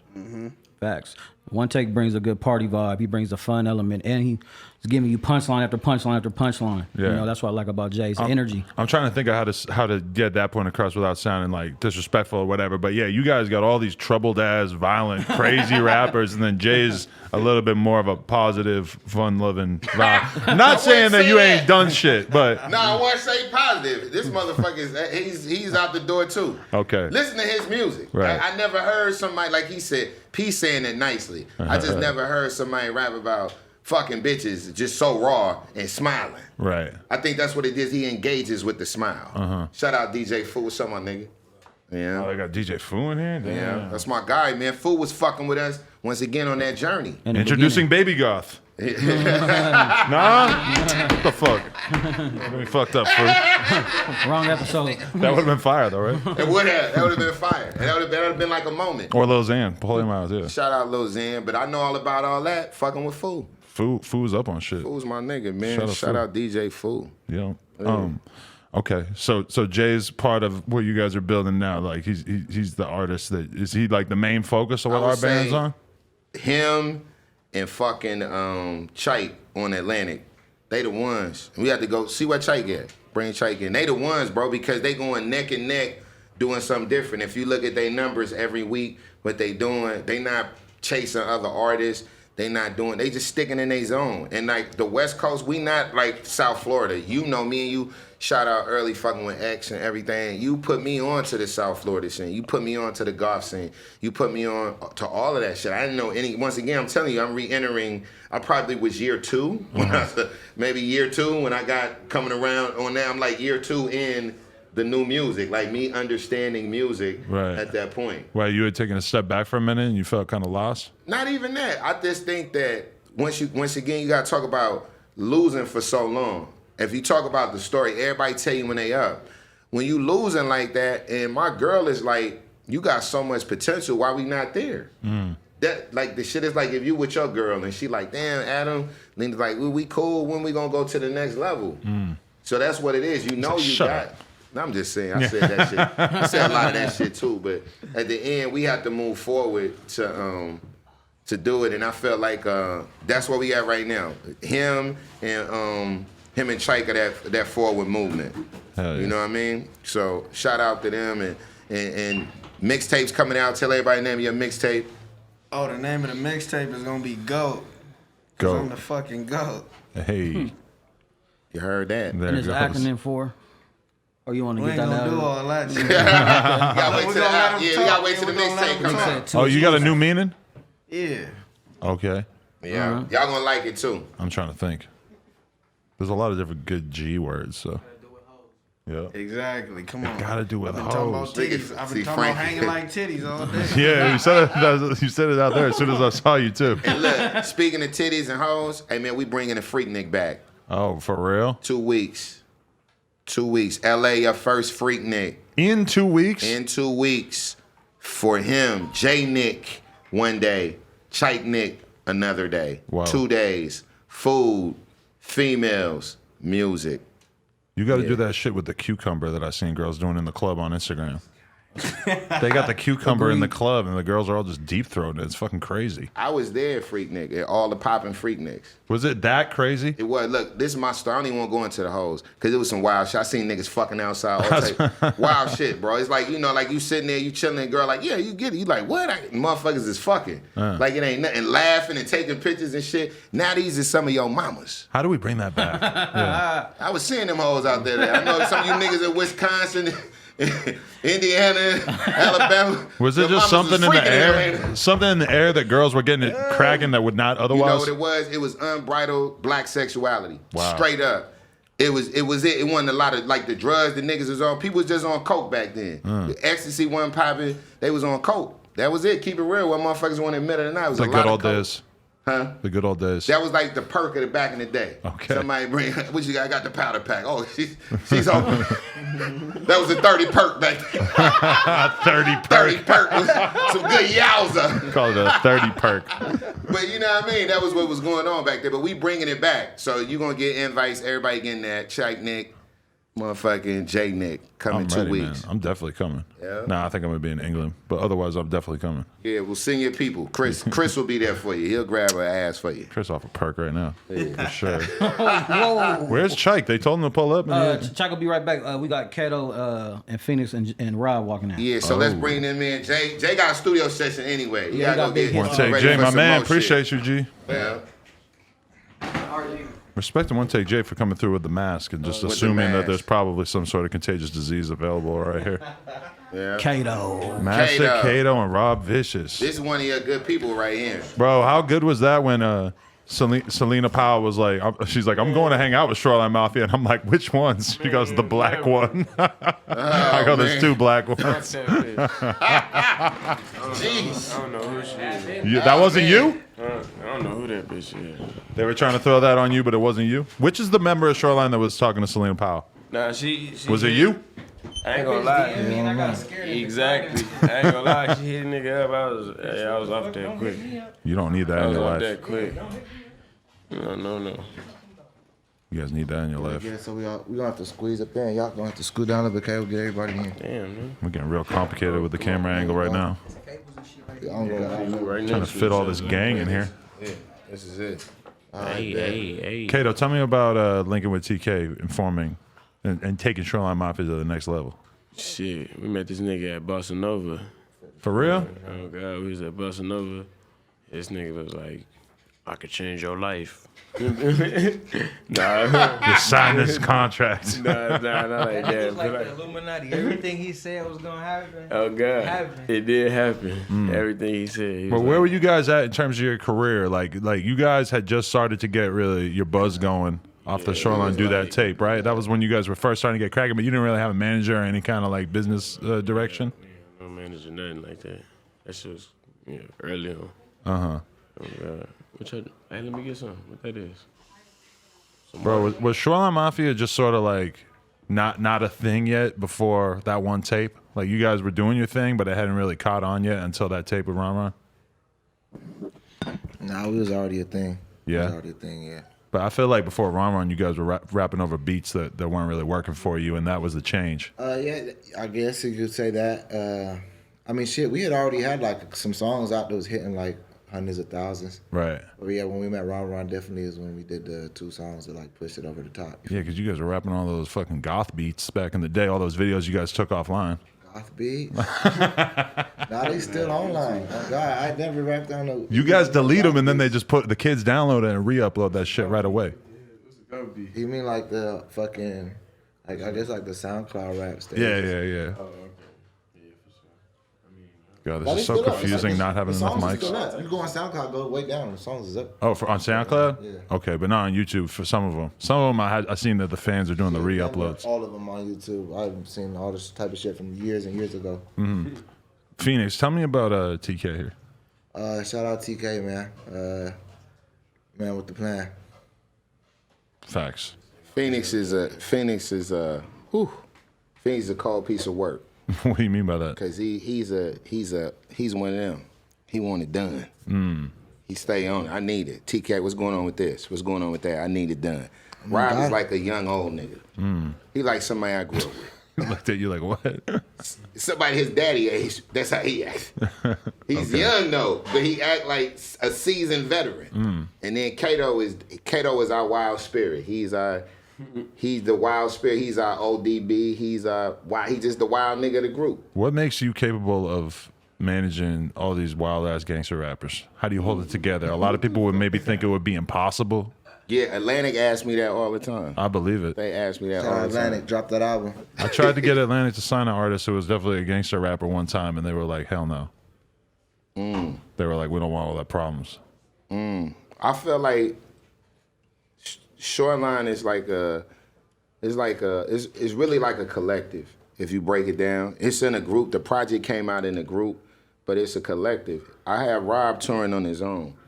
Rob is a part of them. He tours on his own, and Rob is his own person. So he got his own thing. When y'all hear this album, though, it's all of them. I feel like they'll always come. My job is like the pops, the uncle, the big bro, like to always get them to come together on when it's time. You know what I mean? They like the closest I seen to a Dipset, a Wu-Tang, something like that. And those things are volatile in different spirits, you know? You just saw a bunch of different people here, and they was different. Look at everybody's energy. They all on different energy. Yeah. So they never really in the same place at all times. Ohgeesy is here with his son, and all three of them is here. He might be somewhere with Frank. They all on their own thing. But this album, when you hear the cohesive nature of this album, it's gonna fuck people up. Good cohesive nature. See? Come Can we talk about this nigga for a minute? Let's get on TK. This shit too Real inspirational. TK. Hold the fuck up. Let's talk about the real TK. Goddamn. What's the real TK? You got, that's the real TK. Fuck you talking about? This nigga be getting deep and shit. Like, man, shut the fuck up. Cohesive nature. What do we need? Is this album going to deliver? Huh? Has Atlantic been holding the album back because the album's too good or because I don't it's know what not the good fuck enough? is. I feel like probably they wanted us to get bigger, so they waited till us to get bigger. Then now we're gonna drop it now. I mean, you guys got crazy numbers on a lot of your songs and shit. I can only yeah, imagine it's about to go Sell out crazy. tours all across the world. Yep. Merch drops. All that. Saw you guys play to like 11,000 people the other day, like 2 nights in a row. The other day. The other day. Well, that was a couple weeks ago. I ain't gonna flex. I hate when niggas do that. That was not the other day, nigga. That was the other day for me, man. Like a motherfucker. Oh yeah, so I was with that nigga the other day. Bitch, I ain't seen you in You guys 2 are too years. sober. I live my life as a blur. I don't know what the hell's going on. That sucks. You guys remember everything too well. Oh Jesus. It's like a TV show, the TK TV show. You're watching yourself out there. You gotta lower the thing so you can see his moon pie. Do you-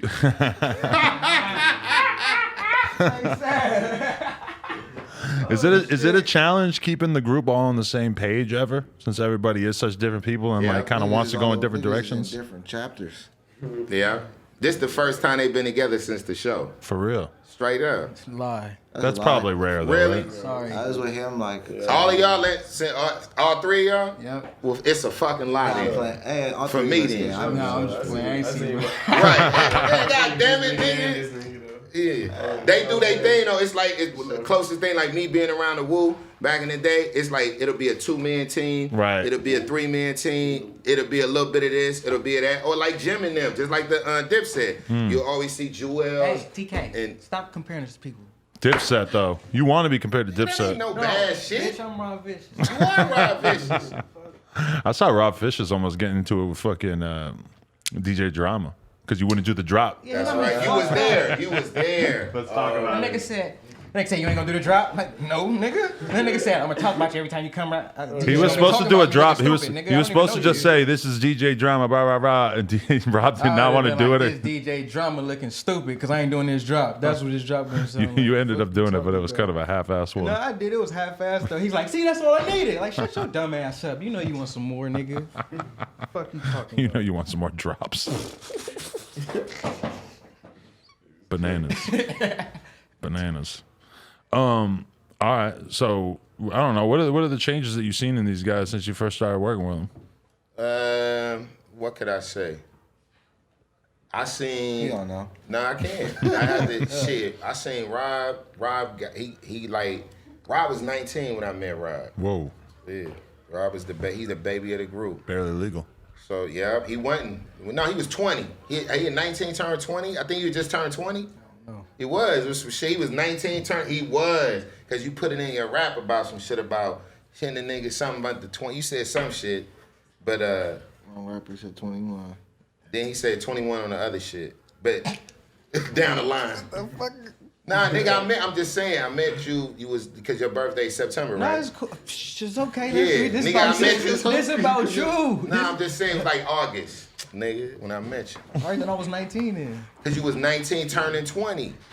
Yeah, turning 20. Then we was on the road. Turning 21. Yeah, then we was on the road, you turned 21, nigga. Come on, man. My point is, I seen this nigga move up a little more. I seen he was the first, on purpose, he was the first. Our gold single came off of his mixtape on purpose. Which one? Bands came off of Trap Landing. Was it? Yeah. That was off of Trap Landing, which is his solo mixtape. Damn, that's crazy. I didn't realize that was. And I did that as an homage on some hip hop shit to Raekwon and Ghostface. That's it. I just figured out the other day that original version of the video that you shot is actually on YouTube. Yeah. But you laying on the floor. Yeah. But I never thought it came out. Tropical Punch. Yo, Jeezy got that, took one sip out of it, and then just put it down. If it ain't muddy. TK said I could have something like it was his. So you guys just love soda. It don't I even, got y'all. Everybody. it's not even a lean thing. It's just a soda thing. Then Phoenix had another baby, and he wants to. He's on his taxes and money like that, and just being a more productive person. I feel. Kato. Everybody pay taxes. Yeah. I bet y'all are having to pay some taxes, huh? What? What? But Kato, like he rap when he want to rap. Mm-hmm. So that's how he does it. So Kato do what he want to do. Kato, is this true? Do you do what you want to do? I do what the fuck I want to do. That's a motherfucking fact. He falls asleep wherever he goes. right. Sleep when I want to Kato go to sleep. shit. Best believe I got a thing on me, so don't try shit. Hey, TK, you remember what he asked you? What? Exactly. You remember what he asked you? No, what? Exactly. Look, you asked this man how he's watching this grow, like what you see, how you see Right. this grow. This nigga said, Kato, he just rap when he want to. Nah, he's just being real. I'm just saying, when you talk about his growth, I'm just saying, Kato. He hasn't seen anything. He just do what he wanted Like to. the same nigga doing what he want to do. But they all got, look, I tell you this, and this was on purpose too, that I always wanted them, and to this day, to have the most memorable moments be with all four of them. Because this is something they're going to live for the rest of their lives with, all four of them. Wherever they go, whatever they do, they got their stamp to roll with them, and they got the brand. So that was bands, and that coming off of Rob's thing, that was something that I purposely wanted to happen. So I think that from me listening to the sketch of the album, he got some moments. Rob got some moments on it, because Rob, he do his own thing, and sonically and whatever, but this is our sound that we've created. Ron, all them dudes, them coming together, they created a sound out of blood, sweat, and tears. And I think when y'all hear this, like I said, the sketches of it, when I listen to it, I'm like, this motherfucker's crazy. So I just know what it's gonna be like. So just watching them grow and being able to just move with that shit is great. Future was in the back. Y'all was playing Future. What was the last song that was played in the background? Wait, what? Oh, the last song they were playing before we did this? Before we got on here? Well, we were about to listen to this new What y'all Dreamville. doing with Lou on in here? That's a whole lot of niggas. With who? Lou the Human. Who was looking up Lou? Somebody told me to search it. What? You know that's. Shout out Lou the Human. That's one of my sons. I You knew know I that, knew the right? name Nigga, from something. TK, and that's the thing about this nigga. This nigga know everybody. That's Yeah. my I know. This You- nigga you like, know that, I'm right? A telling lot you, of conversations look, with TK are like, look. you know blank? So look, nah. you know, Come all on. them You know white- blank? Come Listen, on. listen. Nigga, I can't make this shit up. I know. Listen, I can't make this shit up. I can't. I can't. I can't make Illuminati, this I'm up. telling you. All God, them videos, see, now you all wanna them start videos this that shit. you watch growing up, warning you about them up, the eye watching you and shit. That nigga, I'm telling you, he always there. Like this nigga know everybody. Like, bro, this nigga just was born yesterday. How the fuck you? This shit busting. Yeah, the soda? Tropical punch. Yeah. That's why Ohgeesy copped that shit and took one sip of it. He did. Shit, I mean, it wouldn't be busting. Nah, but he just wanted, the first sip's always the best sip. Sometimes. Ain't that the truth? Ain't it? Can be, yeah. Put that in a song and then credit me. Ain't it? So Ain't we no gonna- sip like the first Okay, sip. thank you. So yeah, we got that. We got something dropping next month for the fans. Yeah, Okay. got some dropping in a couple of weeks too. It's a Shoreline tape or what is it? Got the LA Pistons tape dropping in 2 weeks. To hold us over till the album? It's gonna be that long till the album? No, we working on it. Like It's a right project. now. It's a project called LA Pistons. Me, Rob, all of us on it. Okay. Homies on And it. then Atlantic. But that means the album ain't Atlantic coming gonna out for a try to while, talk right? About the party pack. And then we got the party pack coming. Good old bangers. Shoreline Yeah. Mafia bangers. They got that. They got the LA Pistons. Shout out to him. That's a Phoenix executive produced situation. And then you got the party pack. We did the party pack last year. This is the party pack too. So this is like for all the people that's in school, out of school, good California, LA summer vibes. It's crazy. So that's coming out. I think that's 6 or 7 tracks. And then the album is coming. It's gonna be crazy. Y'all album wait fire. for it. Yo, Phoenix, I got something I want to say to you. She said the pussy mine. I said we finna sell it. Come on. Wow, that's such a hard bar right there. Everybody don't know where the bar from Pressure. Shoreline Mafia. Go check it out. Yeah, bring it right here. That was a fire bar right there. I don't know what it was. I tweeted that shit. I got like 5,000 retweets. I was like, I feel like I should have credited Phoenix on this one. Yeah, Pop out on the I camera. wanted Say something Mac on P the Dog camera. to get on here. Yeah, pop up. We can't see the. Oh, you want to see it? Yeah. Let me hit that corner, It's bro. gonna be a tight squeeze. I mean, he gotta see where he's talking to. He gonna come and do a pop appearance.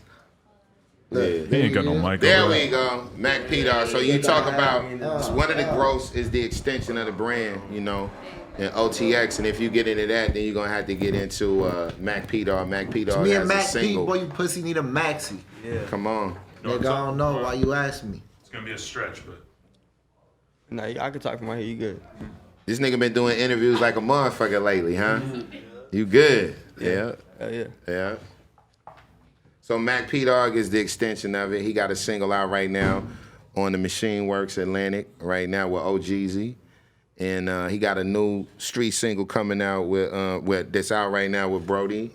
And he's on Breakdown single. with Shoreline Street right single. now. Nah. We got a surprise. He got a surprise for everybody in 2 weeks with the gang.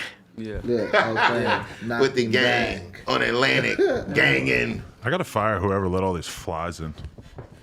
For real. That's what we figured out today. Flies and shit in this motherfucker. You notice that? What the fuck? Why is this a new thing? Man. With this shit. The flies have gotten a lot worse. I feel like Chris Long is taking his McDonald's Also, we got bags and that- leaving them we under the got table. Breakdown. Mac was on that Yeah. song too. Oh, okay. Yeah, so it's solidified. There you go. Shout out Tommies. Fire.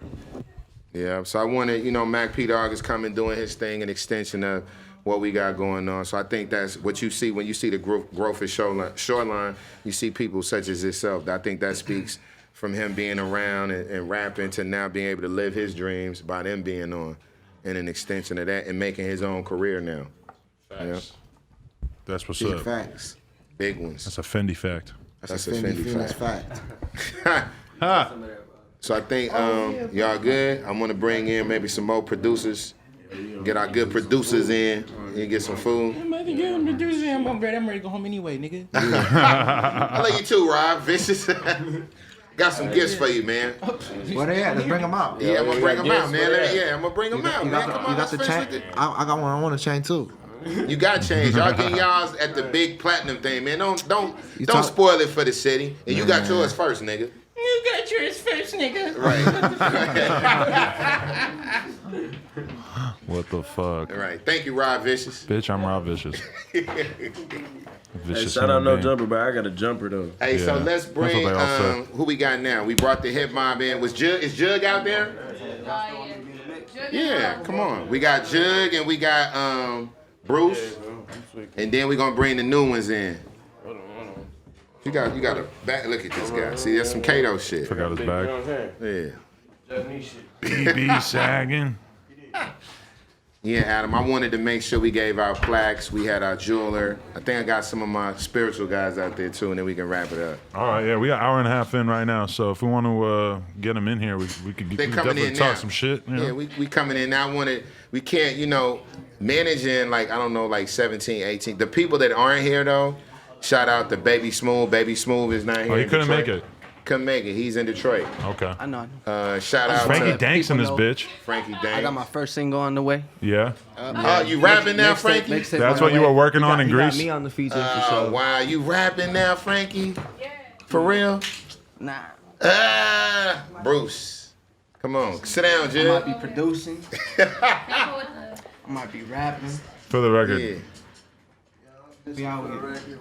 What Yes. up? So you got some other extensions right now. So we do the producers. Okay. You got the hit mob. Jug has the hottest record in LA right now, which is Conrad's single. Oh, yeah, yeah. You want we to tell were them what the just single playing is? It's called Vintage and Adventure. You got to speak into a mic though, It's my called man. Vintage and Adventurous. Yeah. Yeah. And then look, put it back to him. Speaking of Draco, if you gonna fuck with Draco, this is Draco's two biggest singles are by Bruce 24K. Sir, Flu Flamin' and Big Bang with cheese. Damn, that's crazy. We got Big Bang Gucci's on the channel, too. Yeah, that's the man who made it. That's So you crazy. get to meet the man that you listen to his beats. He also did. Tell him what you did for Shoreline. Pressure joint. Yeah. Oh, shit. Summer unreleased. Me, Yeah. shout out Phoenix. And both of them had their own. Tell them about what y'all got coming right now this summer. What you got? Oh, me and Phoenix working on a little project. Okay. What else you Me, got? Phoenix, 24K. And then also I'm working on my little solo project, my first mixtape. Oh, shit. Yeah. And what you got, Jud? Tell them what you got going. Chike coming soon. And then Vintage Adventurous remix coming soon. Also, I got my little, tape, Where's Jug? Okay. And then we can't forget what I did one with you, Art Baron. It's called Dago Juggin'. Oh, yeah, And the it's Dago Juggin'. Yeah, man. It's all the hottest rappers in San Diego with Jug production. That's what you're coming for next? No, Yeah. I'm gonna introduce that to you in a minute. you're fully tapped in with LA. Now you're going for the San Diego crowd? I've been in San Diego for I know. You've always had that connection. decades. Decades. Decades. It just wasn't on YouTube. It just wasn't right. It just wasn't right. It was bad stuff, man. It was. You don't want to know how it was You don't done. want to know about it. But yeah, now San Diego is coming up next. Columbus, Ohio is coming up next. Phoenix just took a roach out the ashtray, man. This nigga dude did ain't that. never He gonna did that, change. though. That nigga did that though. Huh? He's never gonna change. That nigga did that for real. Yeah. So yeah, these are the next. That's the next wave of platinum coming to be these two. So Okay. I definitely wanted to do that. So I wanted to shout out and get that done. If somebody could get Conrad, we want to bring Conrad in. Definitely, get Conrad. Conrad has the hottest record in LA without a doubt. I think Filling the Void, the whole city felt something when Nipsey died. He from over there, from the section. And I feel like the legacy is going to continue through him. He going to announce something real big in about 2 weeks with us. And in the meantime, we just going to let it rock. Him and Jud came together on that and just made it maybe like 6 months ago. Shout out to my homie Donnie Dog. Donnie Dog, me and him got together. He was like, tap in with the homie, which was Conrad, and the record's just kind of doing what it's doing. So, I'm loving it. Everywhere I go in the street, somebody playing it right now, and we really about to go stupid on it in about 2 weeks. So, For yeah, real? I just like how it's going. You got a single deal in place? We definitely got some things in place. I don't really want to just go into it. But we like, come on, Fair Bruce, enough. let him sit right here. Yeah. So I'd rather let him speak on it. Rad. Come on in, man. So yeah, man, Rad is the newest addition to what we got going on. And I feel like the streets of LA right now. This Conrad. Come on, man. Yeah, man. Coming in here like that. What's up, G? Get the mic on. Oh, yeah. So we just talking about, man, how you got the hottest record in the streets of LA right now. Oh, man, shout out God. Shout out God. Keep it simple. Yeah. Man, shit, Vince and Adventurous, man. I'm proud of myself. Thanks to TK and Jug. You know what I mean? Great energy. We made it make sense. And my boy had the idea, like, we got to bring you back. So I'm like, shit, we coming back. That's what we did. And he's back. And give him, so the people that don't know, this is a big forum. He's like I don't know, I probably showed you. I definitely showed you at one time over my relationship with you. He had a song called Hit Your Rolling. And I think we talked about how that started, and I just want people to understand, because we talk about never giving up, and we talk about nothing. And he got a real story outside of rap. He been in and out, went up, down, and that's one of the reasons that made me, I feel like, fuck with Conrad's, because he's one of the truest people I ever dealt with in music. He's not trying to sell nothing else but who he is and tell a full story. A full story. So the single that everybody hear now, I think that was, that's like you said, that was a purpose thing to get the return. When everybody hear the project, just like another one, you got Shoreline project like this, his mixtape, it's out of here. It's out of here. We got some real heavy hitters in New York with us. It's out of here, bro. It's out of here. Facts. So I just, wanted to make sure he got on here. Got his face on here, let everybody know about the single, and anything you want to go, this is a good time to speak on anything you want to speak on. Yeah, man, shit. Man, shit, I've been doing this shit for a long time. I see a lot of niggas come in the game and pop up with the happy doodly-doo music, all this shit, you feel me? And for a minute I was doing serious music, and I was like, well, let me get a little happy, but I guess I went in a happy place, but man, shit, we made it happen, bro, and we here now, we gonna keep on going, we ain't stopping, you know what I mean? I got the wave cracking, so we gonna ride it out on the real, and if it think it wanna go down, we gonna flare another one up, like that, so that's what we doing, you already know. That's fire. Yeah, so I wanted to get him in, and Jug in, because this is the next thing. Y'all about to hear this for the next 6 months. So just get prepared for this, and then get ready for this mixtape. I just got turned on to it. We were just playing it. I didn't even know that it was up that much, that it had like 3-4 million on fucking YouTube or whatever the hell it was at. Yeah. That's bananas. Yeah, man. It's about to go even crazier. That was just the beginning. That's a sample. Yeah. That's your appetizer. That's an audio file, too. That's not even with a video. That's your appetizer, man. That's like your celery and your little bread and shit. That's the kind of appetizer you order? I'll have some celery and bread. Don't bring me some mozzarella sticks. Water with lemon. That's all. Shout out to TK for showing love to the producers, though. There's a lot of people who don't give the producers their dues. And they do so at their own peril, because that's a relationship you want to keep strong. They the foundation of everything. Yeah. Like I'm literally on an email with Jug right now. You saw that shit, huh? Yeah, I'm on an email right now, because what aspiring producers don't know, and my guys will tell you, the producer gets an advance of the thing. So if a motherfucker make whatever it is, the producer gets an advance off of that. They don't get paid again till the artist recoups. Right. Take a year, 2 years, easy, 5 years, 10 years. Does that make sense? Yeah. So producers are living from outside of their publishing and sound exchange and shit like that. They're living advance to advance, and labels are slow to give them the advance. Right. And then you have to fight for your publishing. This is something I thought I was going to be in a better situation having them over them. Right. That wasn't the case. Damn. Yeah. So at the end of the day, the producer's the one set the vibe when the artists walk in the door. Yeah. That's it. So, You ever been in the room and a whack producer starts playing his beats? The whole fucking vibe gets all fucked up. Yeah. You're not gonna waste no time. Yeah, no. No, when the engineer feels like it's his time to put on some of his beats, and you're just like, holy shit. It fucks up the whole vibe in the room. Like, literally, people will start leaving. Like, ain't you an engineer? Yeah, the girl starts calling the Uber, and she's out. Yeah, I ain't the music person. P be in there with the music. All these people, anybody I do music with tell you I come in for a minute and get out. It's not. I'm not the music. I'm not the dude to be playing your SoundCloud link and your YouTube and all that. I'll find you. If you had, I'll find every person in this room. I found them. Does that make sense? I came to them at some point.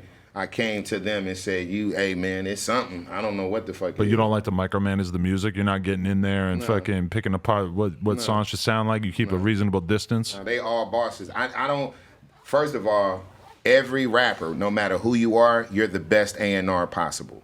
There's no such thing as a label A&R with us. We don't get down like that. I have Austin Rice. Shout out to Austin Rice at Atlantic.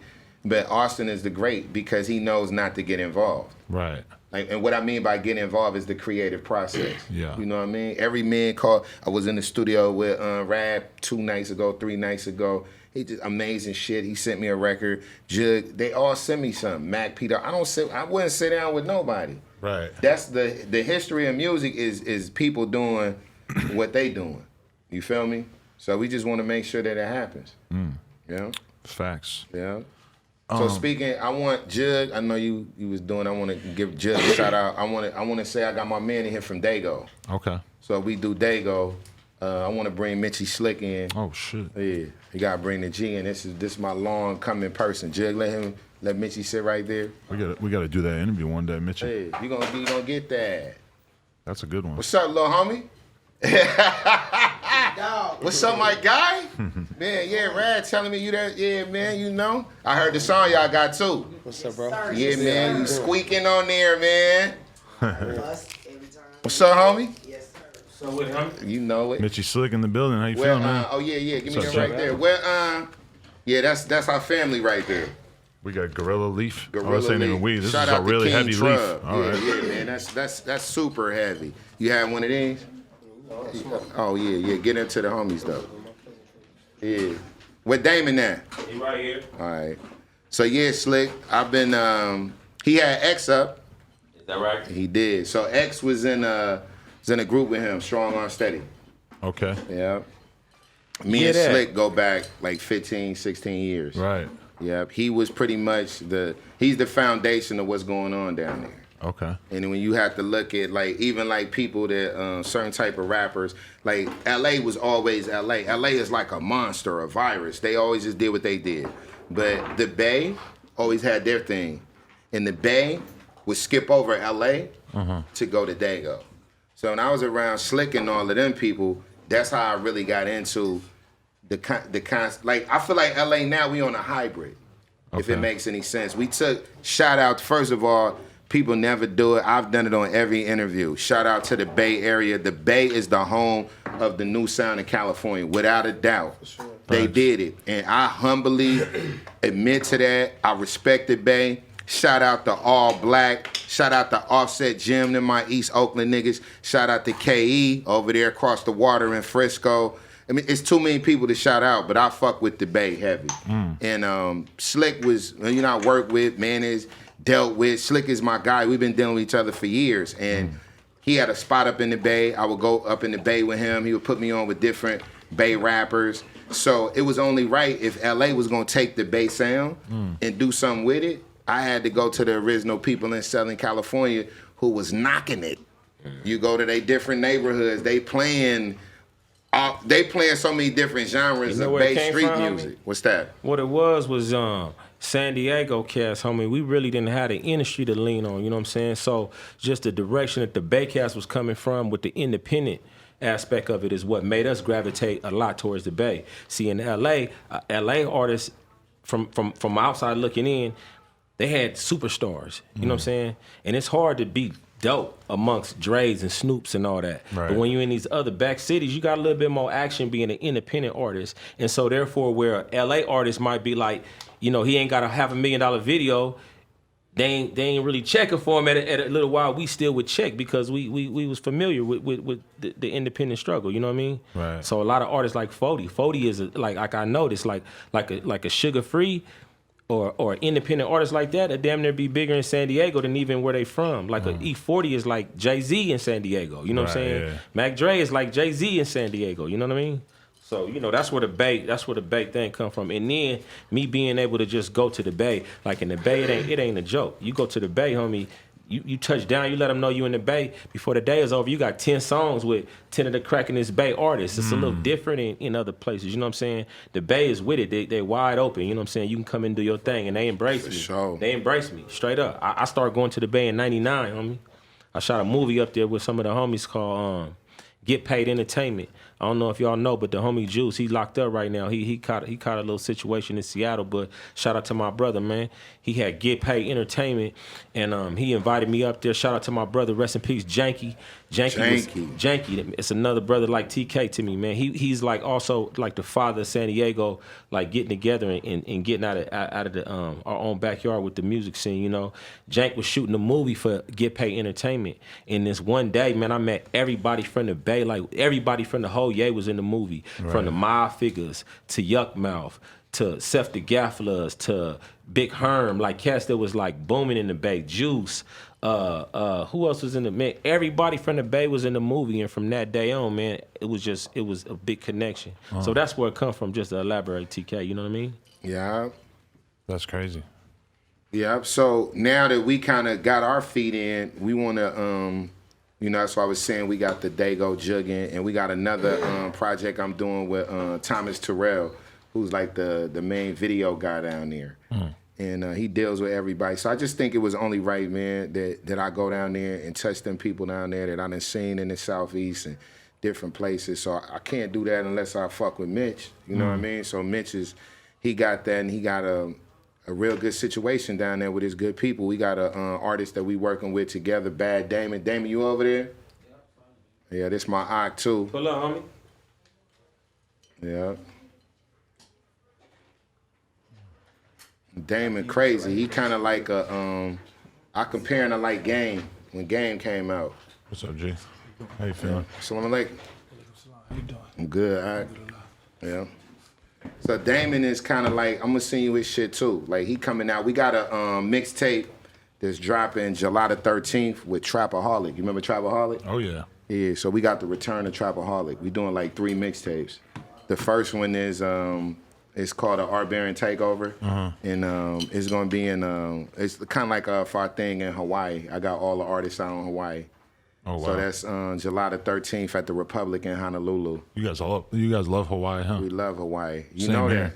that. I mean, you put me on. Your man, I'm talking to him right now. When you go out there, it's fucking. He hooks it up. What you talking about? We going to the. Did you go to the by the volcanoes and shit at the gun range out there? No, we were only there for like a day or two. All I know is that we did the show, and then this motherfucker took us across the street to the strip club, and that was the first time in my life that I had the security protecting me while I was doing drugs. But they were actually. I'm gonna just keep it 100%. I was doing shit I don't normally do out there, and the security were making sure that nobody would fuck with us while we were getting fucked up. And that was seen you nice on the boat. That's why I was like, plug me. That boat was the next morning. I can't believe I made it on that boat. We about to go stupid. Like we going to they got the shit, the gun range. You take the AR and you just walk and you just chop trees down and shit. So we about to be out there for 5 days. We recording at the biggest studio out there. We got the show at Republic, so everybody in Honolulu come out there, and then we doing something in Maui, and then we just doing all type of lifestyle shit. But on the 12th or the 13th is when the tape comes out. So Conrad gonna be on the tape, Damon's on the tape, Baby Smooth is on the tape, Band Gang Lonnie is home, man. He is home. We's home. We gotta shout that out. Shout out Pootie. Shout out Band Gang Lonnie. Shout out Neek. Shout out Drago and Bino. You know, I came up here with my good peoples. Them is all my good Detroit people. So we got them on there, of course. Ohgeesy, Phoenix, Rob, Kato, Jay, Chike, the Outfit. Yep. Shout out Mel. The Outfit's on there. Shout out Mel. Shout out Brick, my Dallas people. Mel was just hitting me bugging out because he saw I interviewed Lil Flip. Stop it. Yeah. Yeah, they had me down in Dallas. You know Brick? In Dallas? Yeah. Yeah, Brick. Yeah. Brick is the man. They had me down there off of that Big Tom. Okay. You know about that? I don't think so. Shout out Tom and Tuck, Southside the realest. They do that shit that shit go crazy. Like I seen 1,000, 1,500 people in the club just go stupid off that. It's called Southside the Realest. By Big Tuck. Yeah. Oh yeah. I know that song. Southside the Realest. Oh, that shit goes. Who say that we ain't dope dealing wizards? Ah, look at that shit. Yeah. So you know about you know how they do Lil Kiki the freestyle in Houston? That's how they do in Dallas to Southside the Realest. Yeah. That shit go crazy. Oh yeah. That shit go crazy. But yeah, we got all of them on there on that mixtape, and that's gonna drop the 13th. Then we got another mixtape called The Money Machine. That's gonna drop. And then Trapping and Rapping is the second one. And then the third one is called Money Wins Wars. Lit. Because that's what it does. It does, doesn't it? Yeah. So, you know, man, I just feel like we got everything together. We got one, like I said, in the Bay, we got K.E. Man, he's amazing. I got a big remix with him, Rucci, Phoenix, Band Gang, Lonnie. It's probably me, because I saw him put records together. I put that record together. Wow. Because I heard him, the neighborhood he's from, nobody gives a shit about it. In Inglewood? You talking about Rucci? Nah, this is K.E. up in the Bay. Right, yeah. They like he not getting no light. That's why I say give a shit. You know what I mean? Shout out Yada though. Yada was doing it up there from it though. Shout out Yada and K.E. And it's my obligation just from the mud to make sure that man get the light he need. And we gonna put him on that format. So that's another thing with us, because I lived in these places and did these places and lived that life. You gotta have a San Diego, you gotta have a Conrad, you gotta have a Bad Damon, you gotta have a K.E., you gotta have a Band Gang Lonnie. That's really where rap come from. I don't give a fuck how emo, goth, or whatever. I don't have no problem. You know I don't have a problem with that shit. I love everything. But the true nature of this is about the struggle and people overcoming that. We don't have shit. I don't know how many people at this table grew up with their mom and dad, or grew up in a 2-parent household, or grew up with something. The music represents the struggle, not to get, that's just the fact of the music. And 20 years from now, or 10 years from now, 15, that still cycle is gonna be there. So this music just documents that time, and we can do something with it. Like your man, you do something with it. You make your mark your way with the music. Yeah. So my obligation based on my culture is to help people do that. You know what I mean? I feel like that's what we doing right now. So if it's any way for me to end out, that's what I like to say, that's my obligation, and I'm obligated to do the things that I do with rap, and I'm only gonna get rewarded from it. No, I think everybody could learn a lot from your whole overall positivity and your attitude towards this shit, because I mean, you could have very easily, the average person in your position would only shine a little bit of light maybe on 1 or 2 people or whatever, but for you to actually want to open up everybody's eyes, and I see the way you are with producers and all up and coming artists, that you always want to show love and credit people. I think that's really important. And shout out to you, like I said, we have people don't know that, I actually was talking to some good people in the music industry about you and our relationship and things, and expressing to them, because I saw a period, you've been at the highest level on the come up, at the highest level of the come up. Not at the highest level, but the highest level of having a buzz, having a platform, being able to now go into the music industry off that platform, to tour off that platform, to live off merch, and then to have some things come. Maybe nobody in this room would be hit with some of the shit you was hit with from public scrutiny. Yeah. I'm just saying, to where your moms, your sister, motherfuckers is like, yo, this is my people. Yeah. You feel me? And even I'm just as somebody that knows you, people are judging me off of that. You feel me? So to go through that shit, and you stood solid, and I was just telling them people I respected their stance in dealing with you. Yeah. I respected that. And I just know I don't get into it's just how I am. I don't get into nobody personal business. That's not my thing. But I do know when people are sincere, because there's certain things and energy that I'm saying. I'm not gonna say this on another podcast because it just ain't gonna work. You feel me? It just ain't gonna work. So I just wanted to make sure that we get all that out and we say that. I appreciate that, man. Yeah. Yeah. TK always had my back since early on. Early on, man. Appreciate that, G. Early on, man. We got it. You done had the gangsters come through here, too. Many times. Many times where I was like, how the hell did TK just bring this many people back here? I took CJ up there. Oh, yeah? Yeah. Oh, yeah. CJ Mack interview back in the day, dude. That's crazy. I should rewatch that, because it was so long ago that it would be like watching it for the first time. Go watch. It's a lot of bars on there. I bet. Yeah. I think I got... you were on the combat one, too. Yeah, I am. Oh wait, I think you're on the combat one that didn't come out because we lost the audio file. I'm That's for sure crazy. on the one with Taxstone. Yeah. Oh, that's crazy too. Tax is gonna be. He gonna shout out Taxstone. What's up? That's legendary. Yeah, Tax is going. He definitely gonna comment on this. Yeah. You gonna be seeing this shit? Yeah. He be commenting. For Shout real? out Tax. You know, me and Minna did the. I sent it to you. You know, Shoreline had a #1 podcast. No, I saw that. Yeah, I didn't check it out yet, but that's We was fire. #1 for a couple of days. Oh yeah. That's crazy. And we got part 2 coming. You're gonna be on part 2. Oh, I'm ready. Because it's more like the R Baron. And then they have part 3, which is continuing what they do. So it's like every 6 months we just gonna follow up. That makes sense. Yeah. That's fire. Yeah. Mitchie, we gotta get the full length interview in one day. Slick, Oh, let's go on and man. do that, man. Legendary Expose shit. Man. shit. We gonna get he got some I seen some wild shit with Mitchie Slick I believe it. over the years. I I seen got the some wild best shit with stories, you. homie. I got the best stories, homie. You do. I shouldn't be alive. That's Really. a fact. Keep that in mind. Those kind of stories do well. Hear that? When you like risk your life for the story. He definitely got I did that for some the podcast. Yeah, that's how you get to the paper, man. Yeah. So I think the last people I got, I don't know if we got time. I just want them to get some FaceTime. Can Here we we get go, man. Chosen Few? You good? We good. Yeah, I'm gonna that. come outside, man, with Yeah, y'all. that. That's the real party. Salam alaikum. What you smoking on, Appreciate you, man? G. Thank you, man. What you smoking on, man? Whatever you give me. Ooh, I got some of that. I seen you pull a hella That's jars. for you. Damn, appreciate you, G. Yeah, that's grown by Triggeration Station Farm. Triggeration. Yeah, that. Whoa. Put your nose on that. Hold on, I gotta get that reaction. Hold on, one time. I'm gonna lock it up again. How you doing, Koala Bear Fur in the building?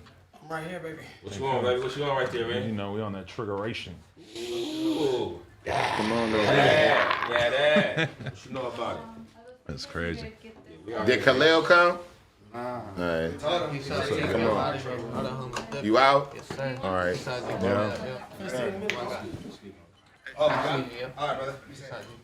Later, dog. Much love, G. you have your hand out? Nah, it's all right. Adam, you know about the Chosen Few? Not enough apparently. How you guys doing? What's up, G? Nice to meet you, bro. How you doing, man? Mars, bro. Papa. These my good South Central brothers. How you guys doing? Yeah. Yeah, I tried to tell her to come, but he has car trouble. You gotta you should probably be on that side because you can't. We're gonna need the mic. Having only a mere 4 mics is always difficult. Yeah, son. Get right there. Knock your shit out. We can share one. So give us an introduction. Chosen Few. The Chosen Few, man. Statue. Mars. Straight out of Leimert Park. Motherfucking TK. What's up? I'm an honorary member. Feel me? Ish. Yeah. For bringing us out here, man. Yeah. So look, Jeff Weiss is an advocate of them. Oh, okay. Yeah, so our first light came off of Jeff Weiss. We saw them. You know Foster? You met Foster before? Oh, no. If you see Foster back, you're going to be like, oh, yeah, I know Foster. Okay. So Foster fucked with them, put him up on his IG page. Me and P saw it, was like, this is crazy. I saw it. I was like, this is crazy.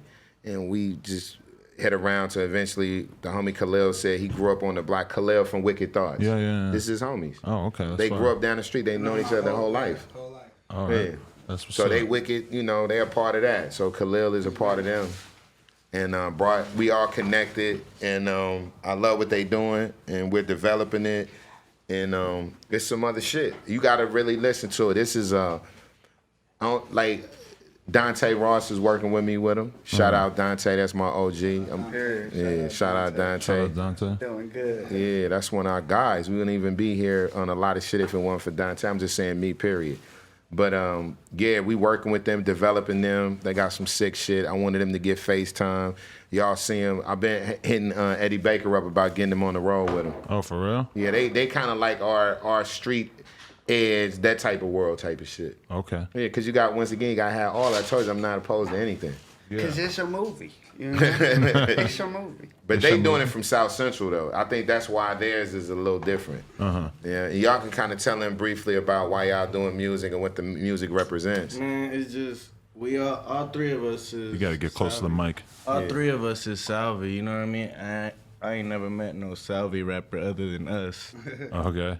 Rapping like us, you know what I mean? Actually, there's a shitload. So we just like trying to do that, try to put that on the map, you know what I mean? All 3 of us. it's not even that much Hispanic rappers out there. You know what I mean? That's true. Or any more groups other than like Psycho Realm, stuff like that. You know what I mean? You got you on the mic. You're not on camera either. A movement. This is all fucked up. we gotta get that shit like right here at least. Yeah. All right, for sure. This is some real shit. This is real hip hop shit. Like what you talking about? Not having enough mics is real hip hop. There's a lot of hip hop radio shows that have enough mics, or just limit their guests. But yeah, this what make the shit though. Fuck all that. We got a lot of bubble. We got a album dropping on August. Yeah, it's gonna be like the new and improved sound. Okay. But it's gonna be sick, man. I hope you guys fuck with that shit. But we're gonna mosh that shit up. Yeah. You saw it here first. Grungy. I got a mosh. Like raw it's been a shit while. that we do. Okay. But you know, that's what's the up. chosen few, bro. Chosen I gotta few. check it out. You gonna check it out? I just wanted to get some FaceTime, bro. Jeff Weiss co-sign goes a long way with me. Yeah, it does. He put me on a lot of good shit. Shout out Jeff Weiss. Shout out Jeff Weiss for that sick ass article. He made an article on us. Oh, for real? Yeah, I'm gonna send it to you. In the magazine? He put it on his. Okay. But he's gonna work on the other one. Right. Yeah. Because what is it? The LAist? What's his project? The Land. The Land. Right. Yeah. Hello. LAist is another thing. The Land. You've been saying that. Hello. The Land. Yeah. Hello. Shout out to TK. For real, the Land. On that one. So I just want to introduce y'all, get y'all some FaceTime. Then I'm gonna look. The last thing we gotta do the staff, our Baron staff. Oh my God. Okay. They just gonna say bye. They just gonna say bye. We And just wrap hit it the up. 2-hour limit here. We did. Fuck it. But you edit it. It's a movie. No, we don't edit it. All right. Well, that's it then. Fuck it. So Ish, you wanna put your face in? Get in here, Ish, bro. Ish. Shout out Ish. Ish a movie. Sophie, can you go get Irene and what you call it? I said right, and Estelle, and that's it. Okay. And look, I man, don't this. take out many chairs, but yeah. Yeah, we just wanted to give. I just wanted to have it. It's an epic thing. I know the kids are probably gonna be what the fuck, but we had to do it. It's a lot of people in here you don't know, and you like, who is these old motherfuckers talking? Hey man, this is the shit. You know what I mean? I'm cooler than your pops. Straight up. Don't tell your pops he said that though. You could tell your pops. I'm gonna say, who the hell is TK, dude? Yeah. I could be your pops, little nigga. Yeah. So yeah, Sophie, Quite you want to do it possibly. too? Cause Sophie, you are our Baron and no jumper. Don't try to act like you not. Huh? Now put your you know you with us. Come on, Estelle. Come on, you gotta do it. Just say what up. Just say what up, and we out. Irene, say what up, and we out. That's how we doing it, huh? Just say what up, we out. Where's the camera right here? Yeah. I thought the camera was like. That's it. We out. Adam, we out, man. We That's out? it. We out. We out. Long TK, ass I shit. appreciate you coming on, man. Thanks. Hey, appreciate all you guys. I'm gonna check your shit out tonight for sure. I love y'all niggas, man. Let's get some hits. Shout out to TK for coming through, giving us that extended talk, Extended talk. extendo clip, All that shit. extended clips. You got the literally. You got the extra large jacket, right? I do have that. Yeah, Alright. I'm gonna have to throw that on for tomorrow. Come on. I'm doing weird things with these mics now. They're moving in all You kinds got a of lot of ways. people in for BET. Shit. You always the one telling me that the BET does some shit. I don't know a damn thing. I don't know nothing about no BET. Adam 22, no jumper. Shout out TK. What up? Coolest podcast in the world. Pow.